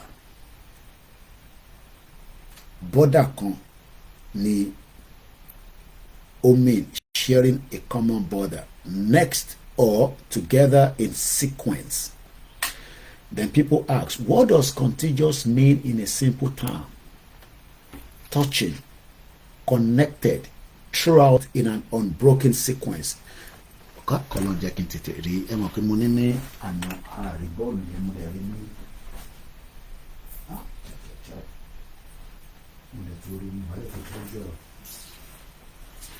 mo rí tí ẹ mọ̀ pé mo ní ọ̀gbẹ́lẹ̀ tí ìgbà tó lè ti bá rí lọ́la mo gbọ́dọ̀ tọ́jú ẹ̀. Kí mò ń sọ pé kí náà bí fúkẹ́fúkẹ́ ní àbá wà stress nílùú yìí. Àwọn kìnnì kan wà tí màá fi ṣeré tó máa mú dání báyìí. Mo ń bọ̀ ó yẹ kó ṣì wà nínú ibi tí mo gbàdé yìí. Mo mọ̀ bí agbègbè ni mo pín fún àwọn ọmọ yẹn. Ẹ̀wọ̀n tí àwọn pẹ́ẹ̀nì àwọn kan tí mo gbà tí bá ti rí lálẹ́ ọ̀kẹ́ lápò mọ̀ rí bíbẹ̀. Now, yes, tí mo wà nílẹ̀ business show ta lọ ní 2 weeks ago. Now, this is because I love to show practical because n tó lè yéèyàn nìyẹn. Now, contiguous. Ẹ mọ̀ pé kìíní, it is unbroken, right? Everybody agrees. À ń sọ̀rọ̀ nípa meaning Pangea ni o, tẹ́ bá ṣe darapọ̀ mọ́ wa, ẹ lè máa understand, ẹ máa láti rewind. Now, the question is again, níbo ni ìran Yorùbá wà 200 million years ago? Ṣé a ti exist 200 million years ago? Is a question I'm asking now. Ǹjẹ́ ìran wa ti exist rí as far back as 200 million years ago? Yes or no? Ǹjẹ́ ìran wa yìí tá à ń sọ̀rọ̀ ẹ̀ nísìn, ìran Yorùbá tá à ń sọ̀rọ̀ ẹ̀ lẹ́ni, ǹjẹ́ a ti exist as far back as 200 million years ago? Yes, a ti exist. No, a ti exist. I just want to see if the comment is going to come true.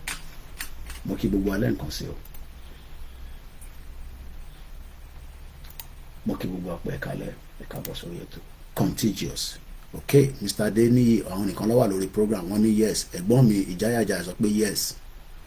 Gbogbo àwọn tó kù all agree. It's good. So, we have just 3 people that says we have existed as far back as 200 million years ago. So the rest do not agree. Sharon tó agree pẹ̀lú wa. Talo bàbá mi Prophet Ogundele àwọn tí lè rí nínú ẹ̀mí, àwọn kan lè rí nínú ẹ̀mí. Àwa nísìn inú ara làwa tí ń rí. Iyolade doing one yes, okay. All right. Ẹ̀gbọ́n mi Yẹmi Fatoki àwọn ti sàlẹ̀ Èkó, mo kẹ́yìn ti mainland. Mr. Olakayode. All right, we've got an average of people that said yes. Now, níbo ni ìran yẹn máa tún wà in another 200 years? Ǹjẹ́ à ń worry nípa yẹn nísìn?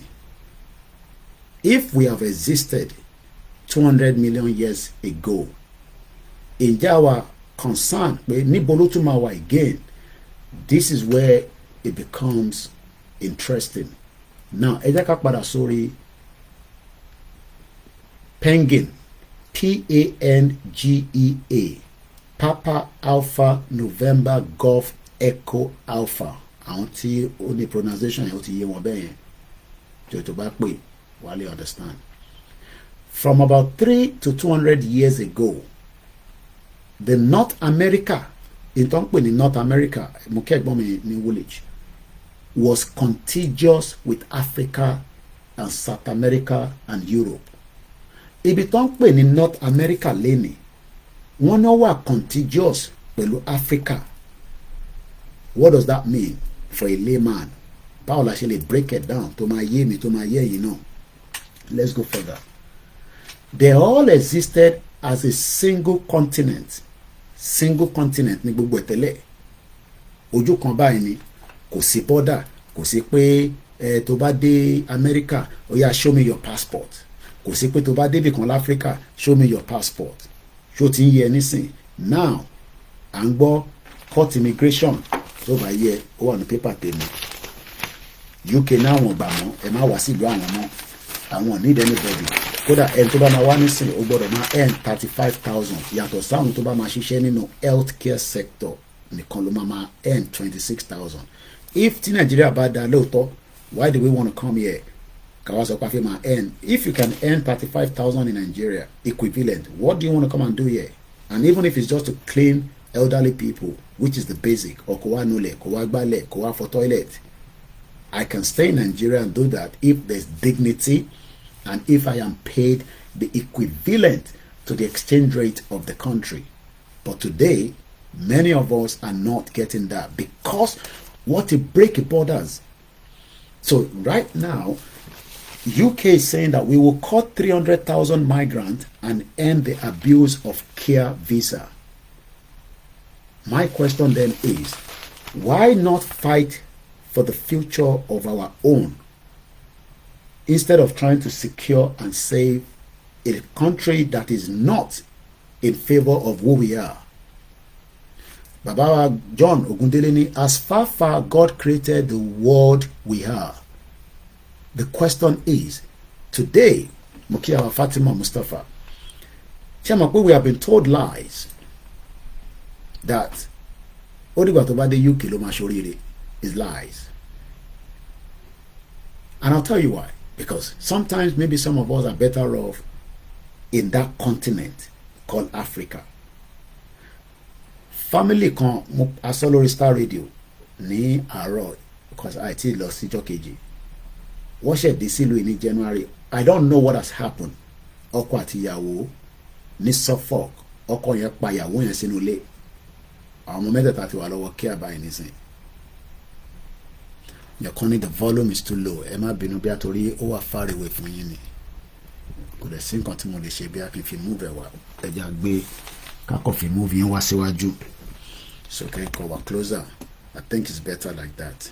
I think it's better. Ẹ má bínú bàbá wa dáre Joe. I'm sorry God. So we have been told lies.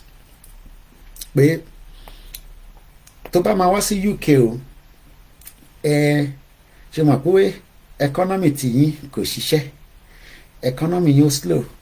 But I need àwọn staff, but I need gbogbo yín. I need àwọn brain tó wà ládọ̀ yín.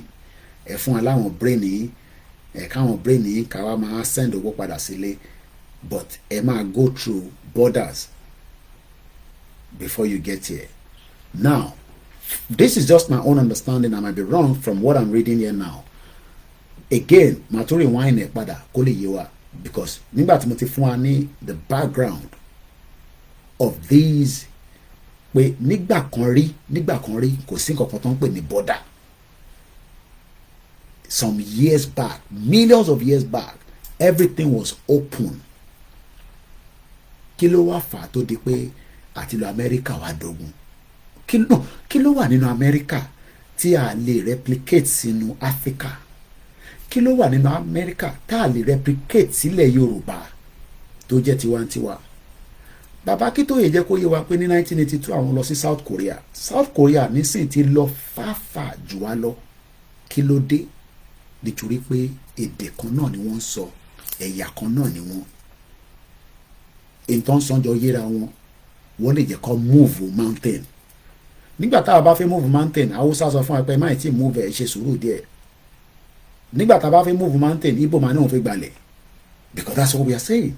So we are being taken backwards instead of moving forward. And this is why we are saying that the world of today is a very, very wicked world. Ilé ayé tá ń gbé nísìn is a wicked world, and they are not going to let anybody go until we push and break the door so that we can be free. To be free is a big task, and there is also hidden agenda.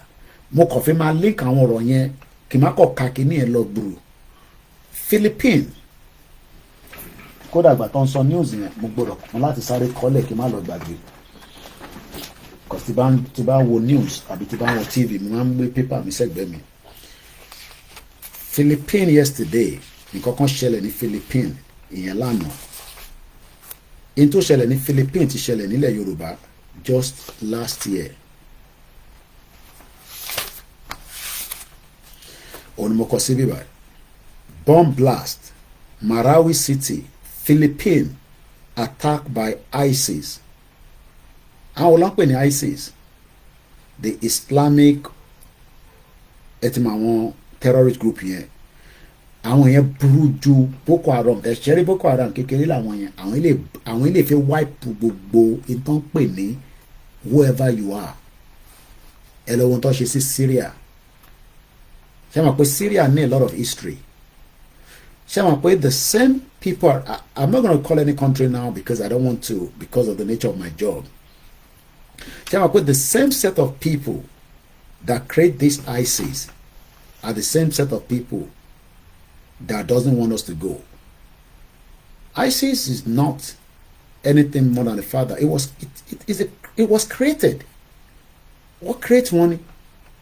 There's an hidden agenda to make sure that lọ́dọ̀ tiwa tá jẹ́ equator yẹn, àwa Yorùbá tá jẹ́ equator, we are not going anywhere. So they will do whatever is possible to disturb our mind.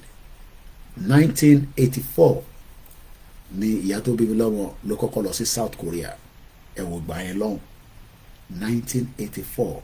That was 2 years after tí bàbá Akíntóyè, bàbá dáadáa, tó lọ ṣe presentation fún wọn pé àwa ní gbogbo nǹkan ní Nàìjíríà, kò ń ṣe pò nìkan la ní, a ní human talent, a ní kinní kan, a ní gbàwó. At the end of the day, they could not work with it. Don't come here and come and tell us about leadership problem. Nigeria is not about leadership problem. It is far beyond that. It is a spiritual problem that we must come out of if we are going to succeed. Nígbà tó ń interview military Philippine lánàá, I wrote it here. This is what I wrote. I know you cannot see it properly, but you can see that something was written there. I know it's reversed because of the way the camera will be showing you. It says, and I quote, ISIS attack on Philippines is threat to national unity. The attack that we are seeing by the Islamic jihadists, these terrorists, will never bring unity even in the country. The same event that we saw yesterday that took lives of people in Philippines. I know a lot of you don't even know what is happening in Philippines. A Catholic mass was attacked. Few people died. Few are still injured. Shamakwe, we have the same problem in Owo. Shamakwe was a Catholic church as well, if I'm right. St. Francis Catholic Church.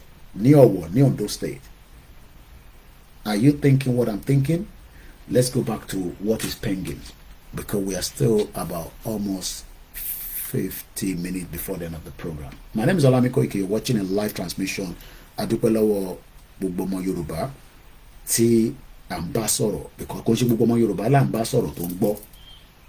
They are not going to listen because they are under the influence of the world. They've literally held them backwards. It was a terrible incident. Philippines has been going through this as far back as 2017. There is an hidden agenda, and that hidden agenda means that some of those that we called our leaders, either through the political,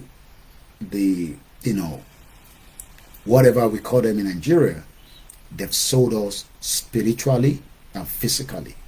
We are all in bondage, including myself.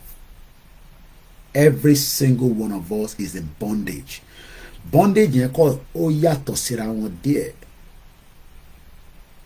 Alaba Richard, èèyàn ti Koiki Media, èèyàn ti gbowó ṣá, mo kẹ́yìn tẹ́ wà ní Luton, mo kẹ́yìn tẹ́ wà ní Dublin, mo dẹ̀ kẹ́yìn tẹ́ wà ní Canada, ní Turkey, ní Cyprus, mo kí ẹgbẹ́ tẹ́ wà ní Benin, ẹ̀yin tẹ́ wà ní Nigeria, ẹ̀yin lẹ́ ń wò wájú, ẹ̀yin lẹ́ ń náwó data, tẹ́ ń gbọ́ Koiki Media, and we love you, we appreciate you.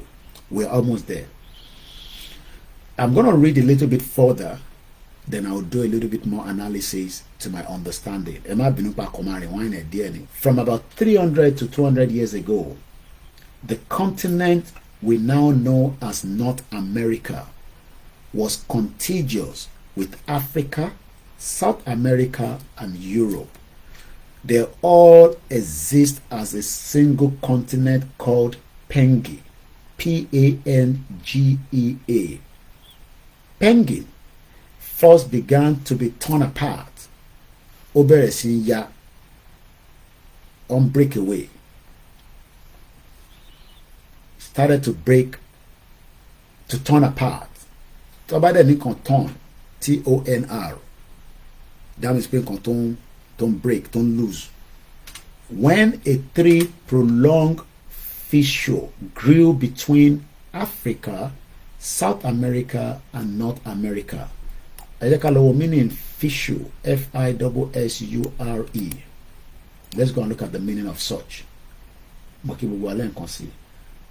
me close some of these. Yeah. Overview: an anal fissure is a small tear in a tiny moisture tissue that line the anus. MOBT, I'm number 2. You want to think about don't spend here. So let's see if I can find a little bit more understanding of that. Fissure, F-I-S-S-U-R-E. Fissure, a long narrow opening or a tiny or breaking made by cracking. One tásìkò bá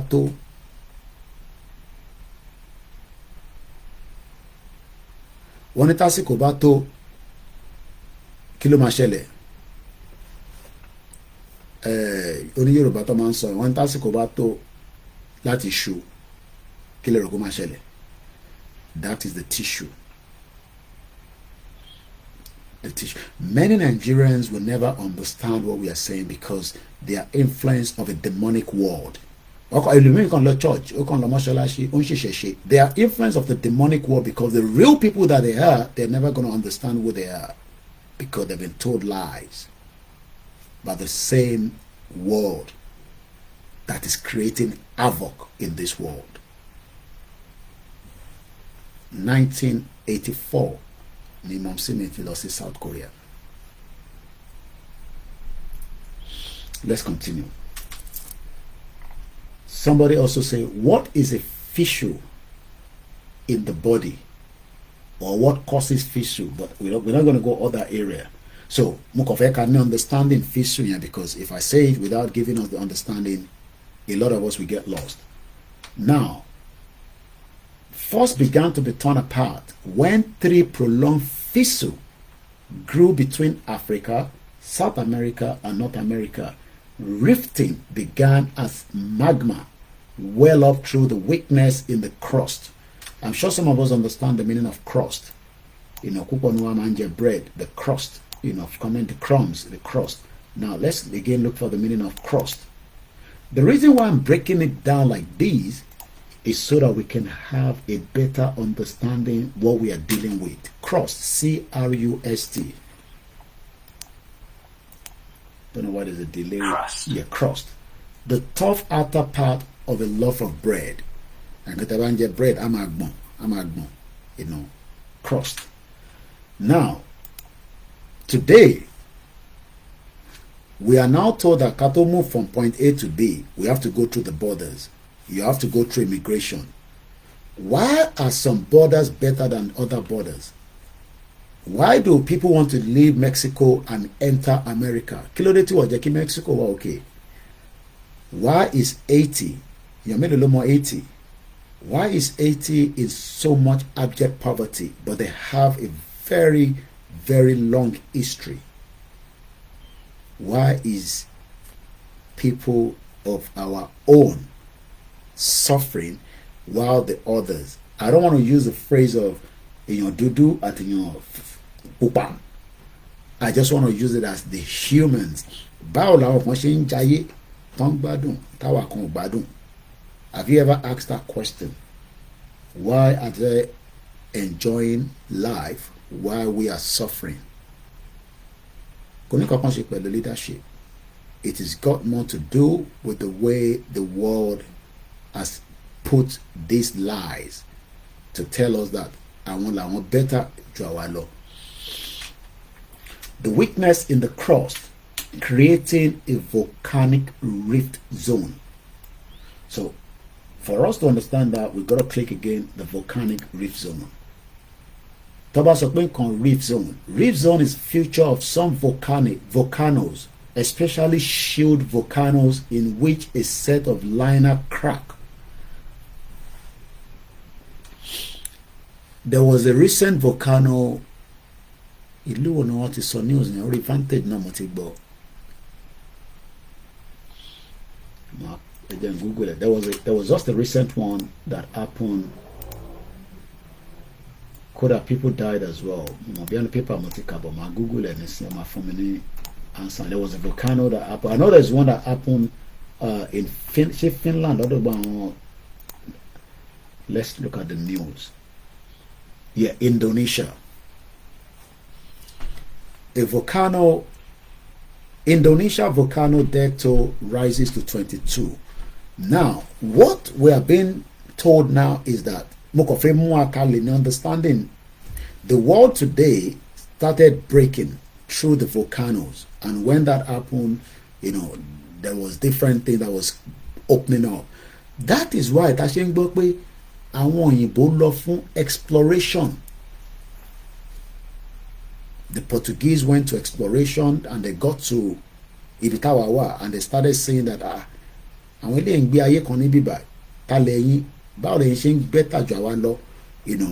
they started coming back. Eventually they took us as slaves, and the rest is history. These are things that we should be taught in the school so that we can have a basic understanding. But what we are told now is let us just fix Nigeria, let us just work with Nigeria, let us try and operate Nigeria. Look, how do you operate something that you don't even have the understanding of it? The death toll from the volcano eruption in Indonesia has gone up to 22 after rescuer found 9 body dead. Let's go back again to what was Pangea. We are now being told that the reason why there was a rift was because volcano eruption spewed ashes and volcano debris across the landscape as these several continent-sized fragments of Pangea diverged. Now, we are not getting enough of these, we get little of what is happening around the world, but we hardly see wildfire. We are not seeing all these things happening. Why do you think is it because Odotiwa Jelati interlink equator? Laos, she experiencing all these. I know we're experiencing poverty, but we're talking about, some of these deadly, volcano, Kilotumanshele, America, tornado, all these massive things that is happening there. Kile rògbò ṣẹlẹ̀ lọ́dọ̀ tiwọn tí ọ̀dọ̀ tiwa àwa wà kind of on the safe side. Why? So don't you think that they need that safe side as well? What we are just trying to explain is that I know it's a very deep conversation. I'll have to still come back and explain it. But today, if we refuse to accept the fact that the country that you're trying to secure and save is not for us, it is not literally designed for us, the territory belongs to us. We are meant to be the people controlling the world. But it is now the reverse. Until we leave the shore of our own continent before we become somebody. Like I said, Teba Monikwa 80. Let us go and do some bit of research on it. I want to go back again into this. The gash between the spreading continent gradually grew to form a new ocean basin known as the Atlantic. Why do you think that omi? It is one of the most important parts. The fight going on in the Middle East today is going to escalate. How soon, I don't know. But I can tell you that the warship tó wà nínú region Eleni, warship tó ń bẹ nínú region ní tá ń pè ní Middle East yẹn, ó ní agbára.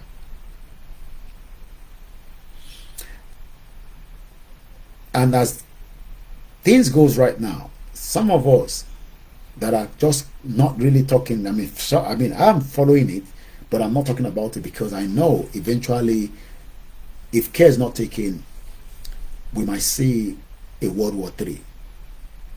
I'm not sure, I don't know, but the way things are right now, it is very, very tense.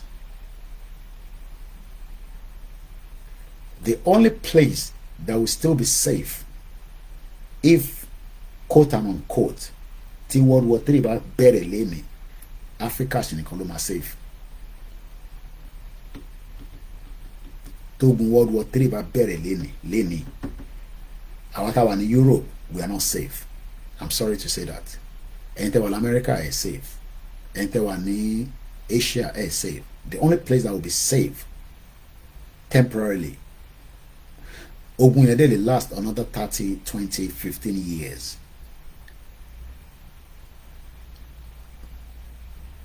I know because, like I said, there is a lot of discussion. The FBI, àwọn tó bá wà l'America, they can confirm what I've just said now, or what I'm about to say now. That's ẹni tó bá follow, situation of security in America. The FBI spoke within the last 48 hours, but I have been getting that news as far back as almost a week ago because there's some platform that I'm along with to tell you but it don't sum me bear or deep gone. There is a lot of sleeper cells in America today. How many people now don't put in sleeper cells? They are also here in Europe with us. But one time return migrate káàkiri táàrin wọn tán wá pẹ̀lú small boats tí UK náà fẹ́ stop. They are not telling us the true picture of these people. These are jihadis that are coming to live with us. Some of them will live with us for the next 20 years before they activate, while some of them will live shorter than that, depending on how they are going to operate. Let me take us back to America.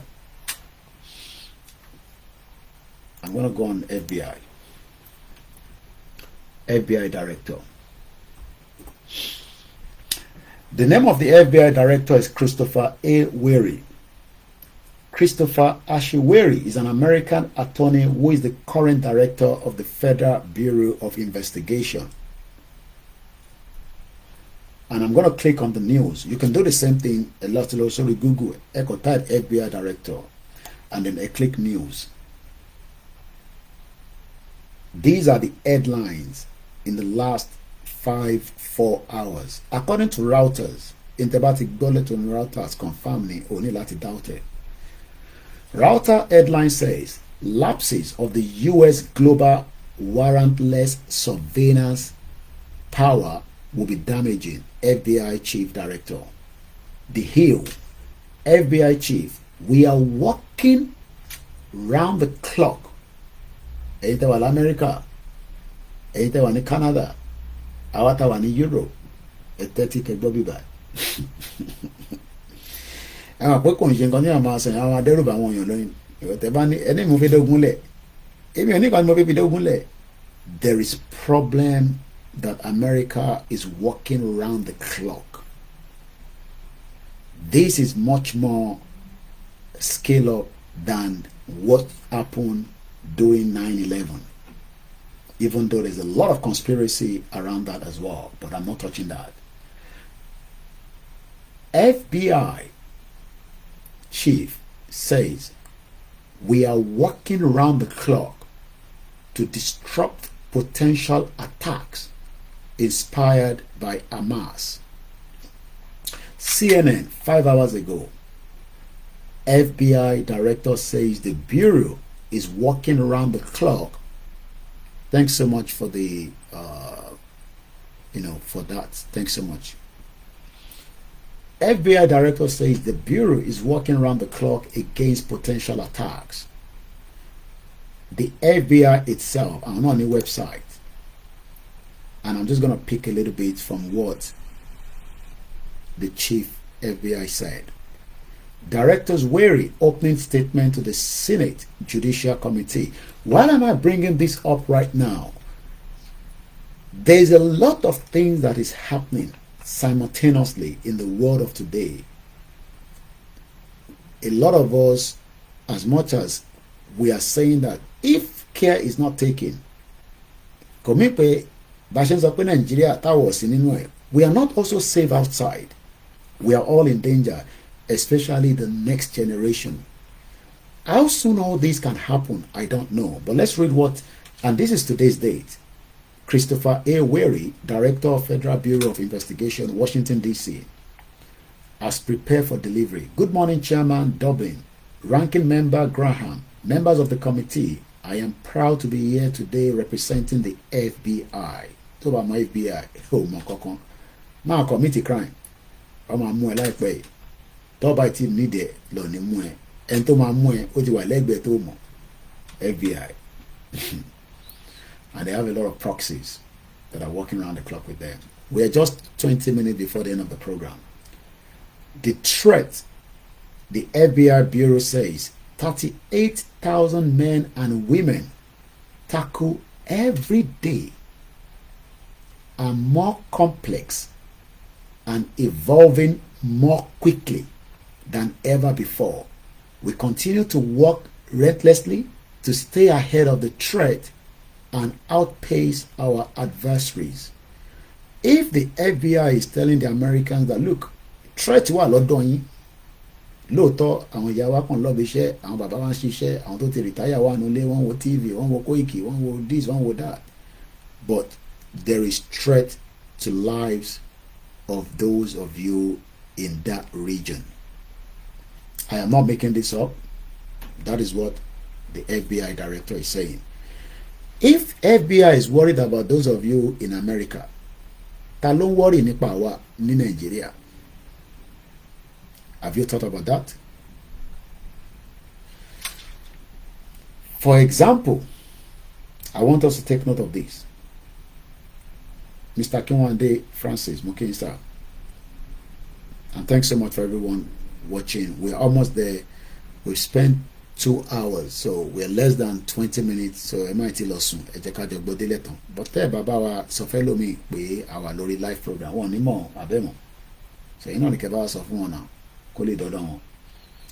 For example, last year, FBI says that we disrupted over 40% more cyber operations and arrested over 80% more cyber criminals than the year before.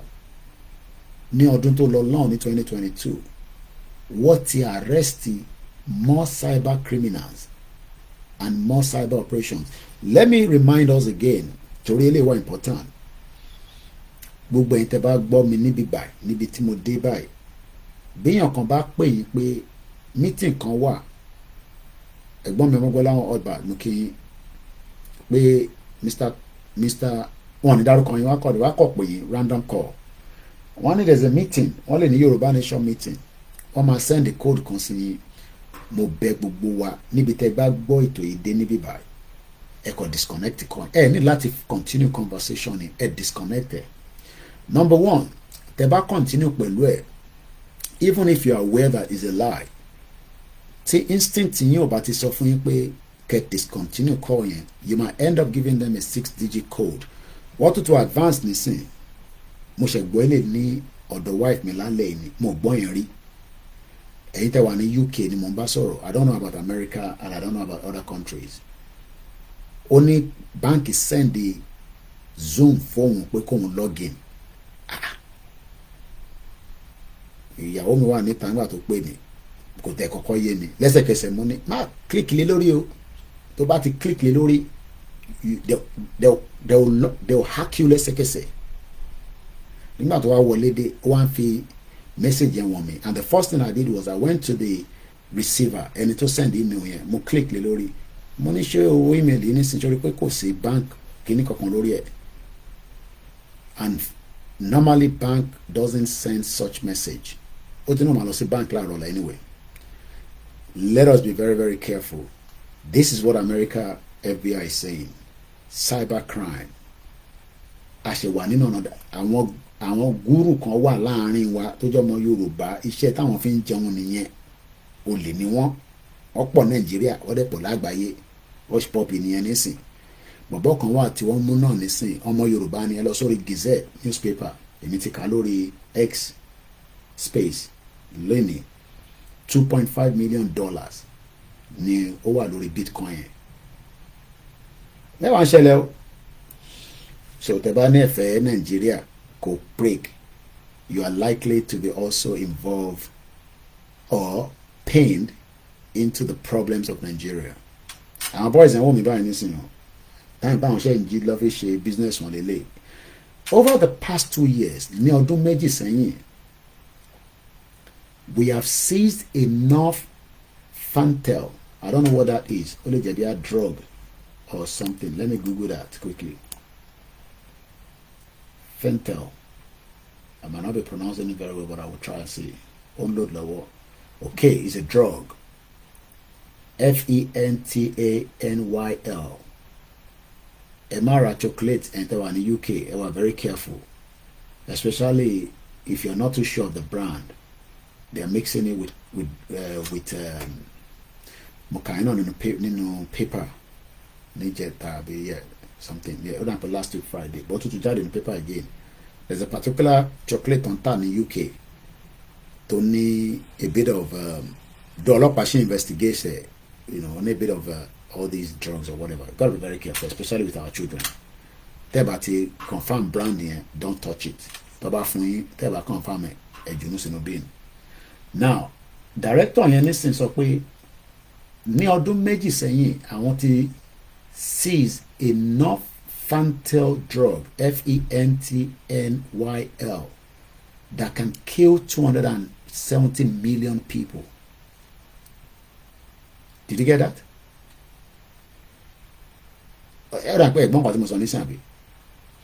Wọ́n náà wọ́n ti seize drug tó lè pa over 270 million people.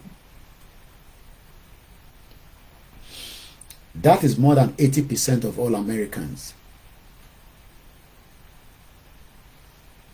We are now living in a new world. Àgbéláyé àwọn bàbá Fẹ́nifẹ́re o, kò sí tó kàn pẹ̀lú ayé táwọn gbé yẹn o. Ayé táwa ń gbé ayé tí bàbá Akíntóyè line pẹ̀lú wa pé ìran Yorùbá gbọ́dọ̀ dá dúró gbogbo ìtàwọn sì ń sọ yẹn àwáwí ló ń sọ. We must continue to stand firm with this movement. It is not a violent movement. Many people thought it would be. Let me read that again. In 2 years, over the past 2 years, that is just less than 48 months. Wọ́n náà wọ́n seize enough drugs tó lè pa 270 million. That is the population of Nigeria. So what on sọ pé kò lè tẹ́lẹ̀ Koiki shut up. Ìwà àti Ìgbòho mo ti èèyàn kan dúró tó comment nísìn mo ní láti kà síta. Èèyàn kan dúró tó bú mi nísìn lórí TikTok. That will kill the whole of country called Nigeria in one go. Tíru drug yẹn bá wọnú Nigeria, which is already in Nigeria anyway, because gbogbo ala ń rí drugs.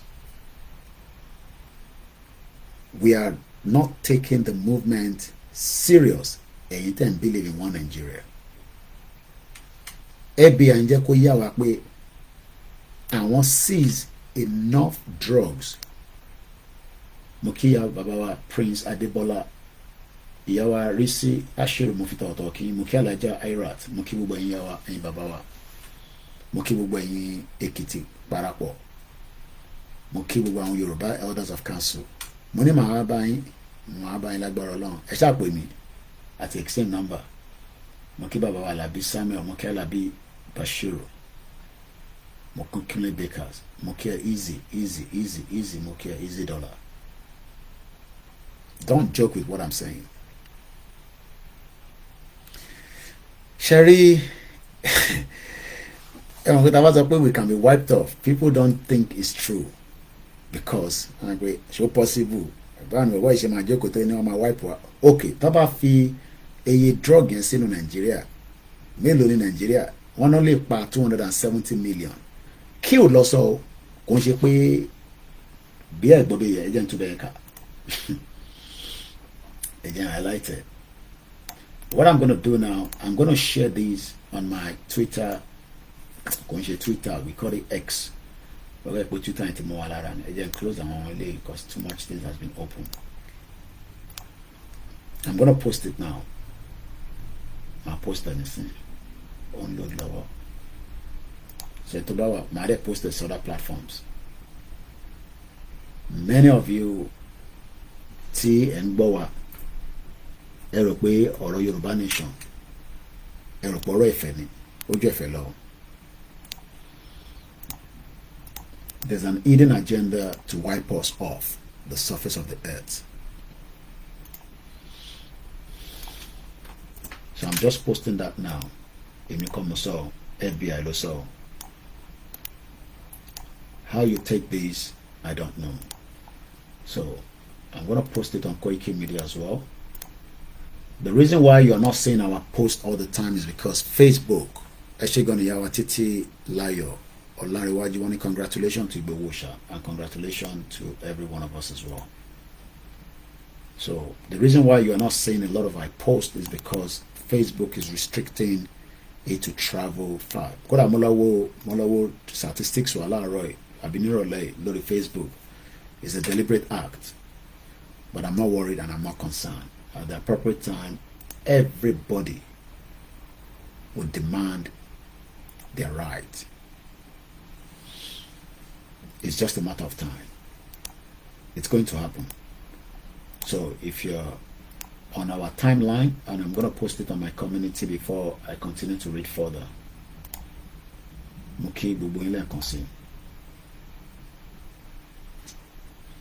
There is an hidden agenda. We can be wiped off. Many people say it's possible. Koiki kile ni bọ́ọ̀lì Islamize Nigeria. Ye ma sọ gbogbo jágbàjàgbà ẹlẹ́nu. Mo ti kí lẹ́ǹkan ìyá mi dáadáa tí mo fi tọ̀wọ̀tọ̀wọ̀ dárúkọ yín ìyá wa Comfort Ológunjà. Wọ́n ní some Yoruba youth have become terrible criminals. Ọmọ Yorùbá lẹ́ni tó ní ó jí $2.5 million Bitcoin. Ẹ má jọ pẹ̀lú nǹkan tá a fi ń sọ̀rọ̀ lórí bíbá yìí. It's a very serious. Yoruba nation kò ń ṣẹ̀fẹ̀ o. It needs every hand on deck. You don't have to have money to support it, but everyone's voice kò sẹ́ni kankan tó fi padlock sẹ́nu ẹ̀ o. Even if it's just one person. Jẹ́ kó máa sọ fún ẹ pé kò possible irọ́ ló ń pa ìkan tí mo fẹ́ sọ téèyàn kan comment ní bíbá yìí nísìn ó ti bú ìmọ̀ àti ìgbòho ní bíbá yìí nísìn bọ̀bọ̀ kan lórí TikTok. It doesn't matter.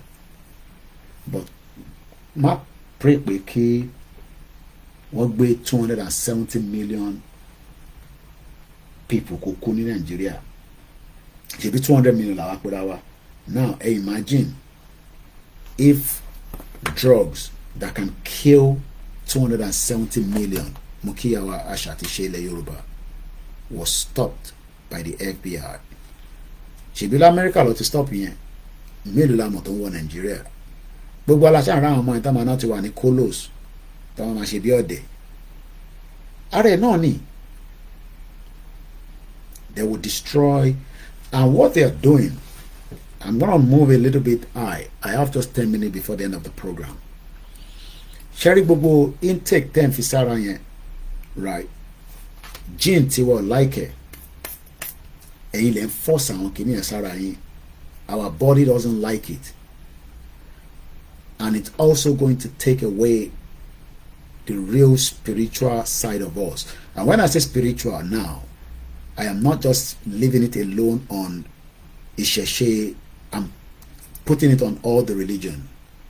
Whether you're a white garment, you're a Catholic, whatever you are, or you're a non-believer.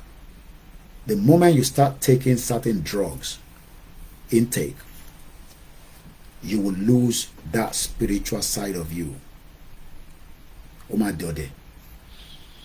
And that's what they're doing. I'll just mention this man. I'll just say be careful with him. Let us be very careful with Bill Gates. That's what I'm just going to say.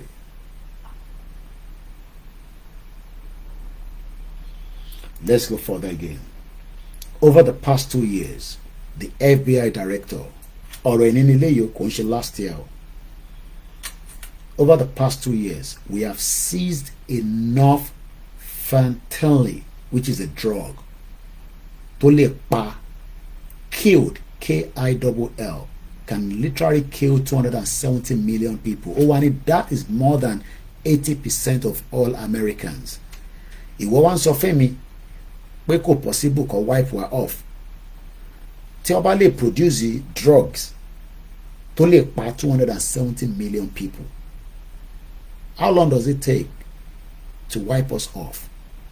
Mo sọ fún ẹ pé ISIS attack Philippines lánàá. Wọ́n pa àwọn èèyàn lánàá. Philippine government ní it is a threat to national unity. Okay, let me check something. Ṣé Philippines is a Islamic or Christian? Kí ni percentage wọn? Philippines. I want to check something.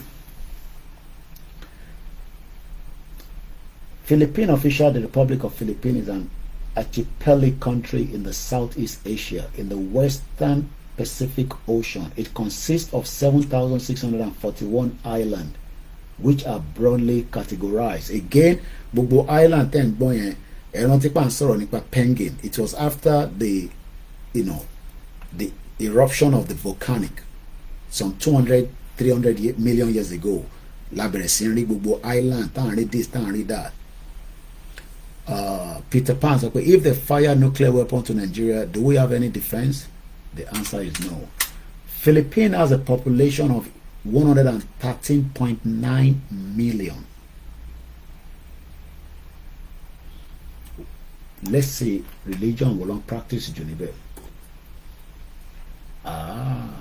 Okay. Now I can see. Now I can see. Christianity is the predominant religion in Philippines, with Roman Catholicism being its largest domination. Sizable minorities adhering to Islam, Indian religion, and also the indigenous Philippine folk religions are also present. The country is circular Its constitution guarantees freedoms of religion. Can you start adding one or two? But there's often, why do you think they are trying to attack Nigeria today? Why do we have 12 states don't practice Sharia? Why is the northern part of Nigeria not really circular? I was told that Kaduna is a little bit much circular. I'm Christians the one I don't know, but somebody close to me was telling me that because she also lived there for over a month. But I'm Christian Tibetan, I'm a little bit more educated, so we were much more open. Could that be the reason why there's a continuous attack in Kaduna? I think both southern Kaduna, there is more killings in that region, and that is why El Rufai said, and I quote, with his right word, that one is governor ni be lie any Christian. Then eruption of the volcano. So you can see why we are saying that things are not hardening up a lot of Nigeria, but Nigerians themselves are saying that, look, Mr. Koiki, wala ten necessary eja fix in Nigeria, and I'm wondering how, if Philippines, a population of about 111 million, is a circular state, but the predominant religion there is Christian, and one inject terrorism on Ube. Okay, key reason to watch him push terror into that region. Key ISIS again, if not to destroy. Yeah, that is it. How does it spell? Fentanyl. Ben mommy, you have me comfort Ologunja. That is the spelling. Fen. Let me put it in a way that we will all understand it from the other side. Freddy Echo November Tango Alpha November Yankee Lima. No, the spelling there is wrong. Mr. Skarsgård. T grammar comfort Ologunja the right. Fentanyl. America now to seize enough of it in the last 2 years to only about 270 million people. And people think that it is a joke when we come here and sit down and talk. Because what about Nishelawo?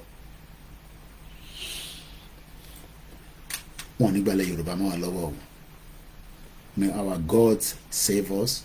May the gods of Christian and Islam save us. But may the gods of the Yoruba land protect us all. Let's go further a little bit because the time is very, very close now and we're going to end the program.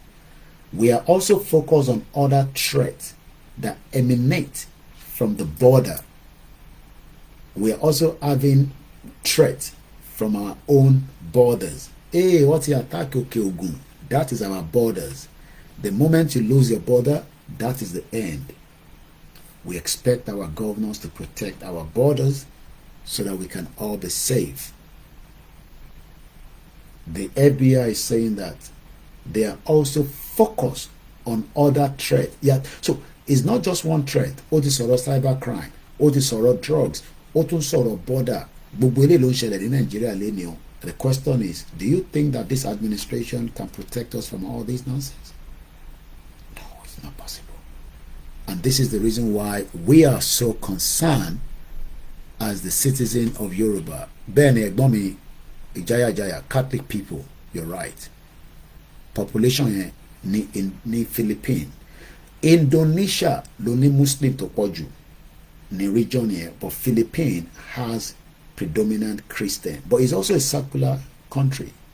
But it looks like one inject terrorism one obey for another agenda. We also focus on other threats that emanate from the border and impact communities all over the country. Things like violent gangs and human traffickers. America lele ti ṣẹlẹ̀ yìí. Ìlú tó lọ́ba tó níjòyè. Tọ́ní gbogbo nǹkan.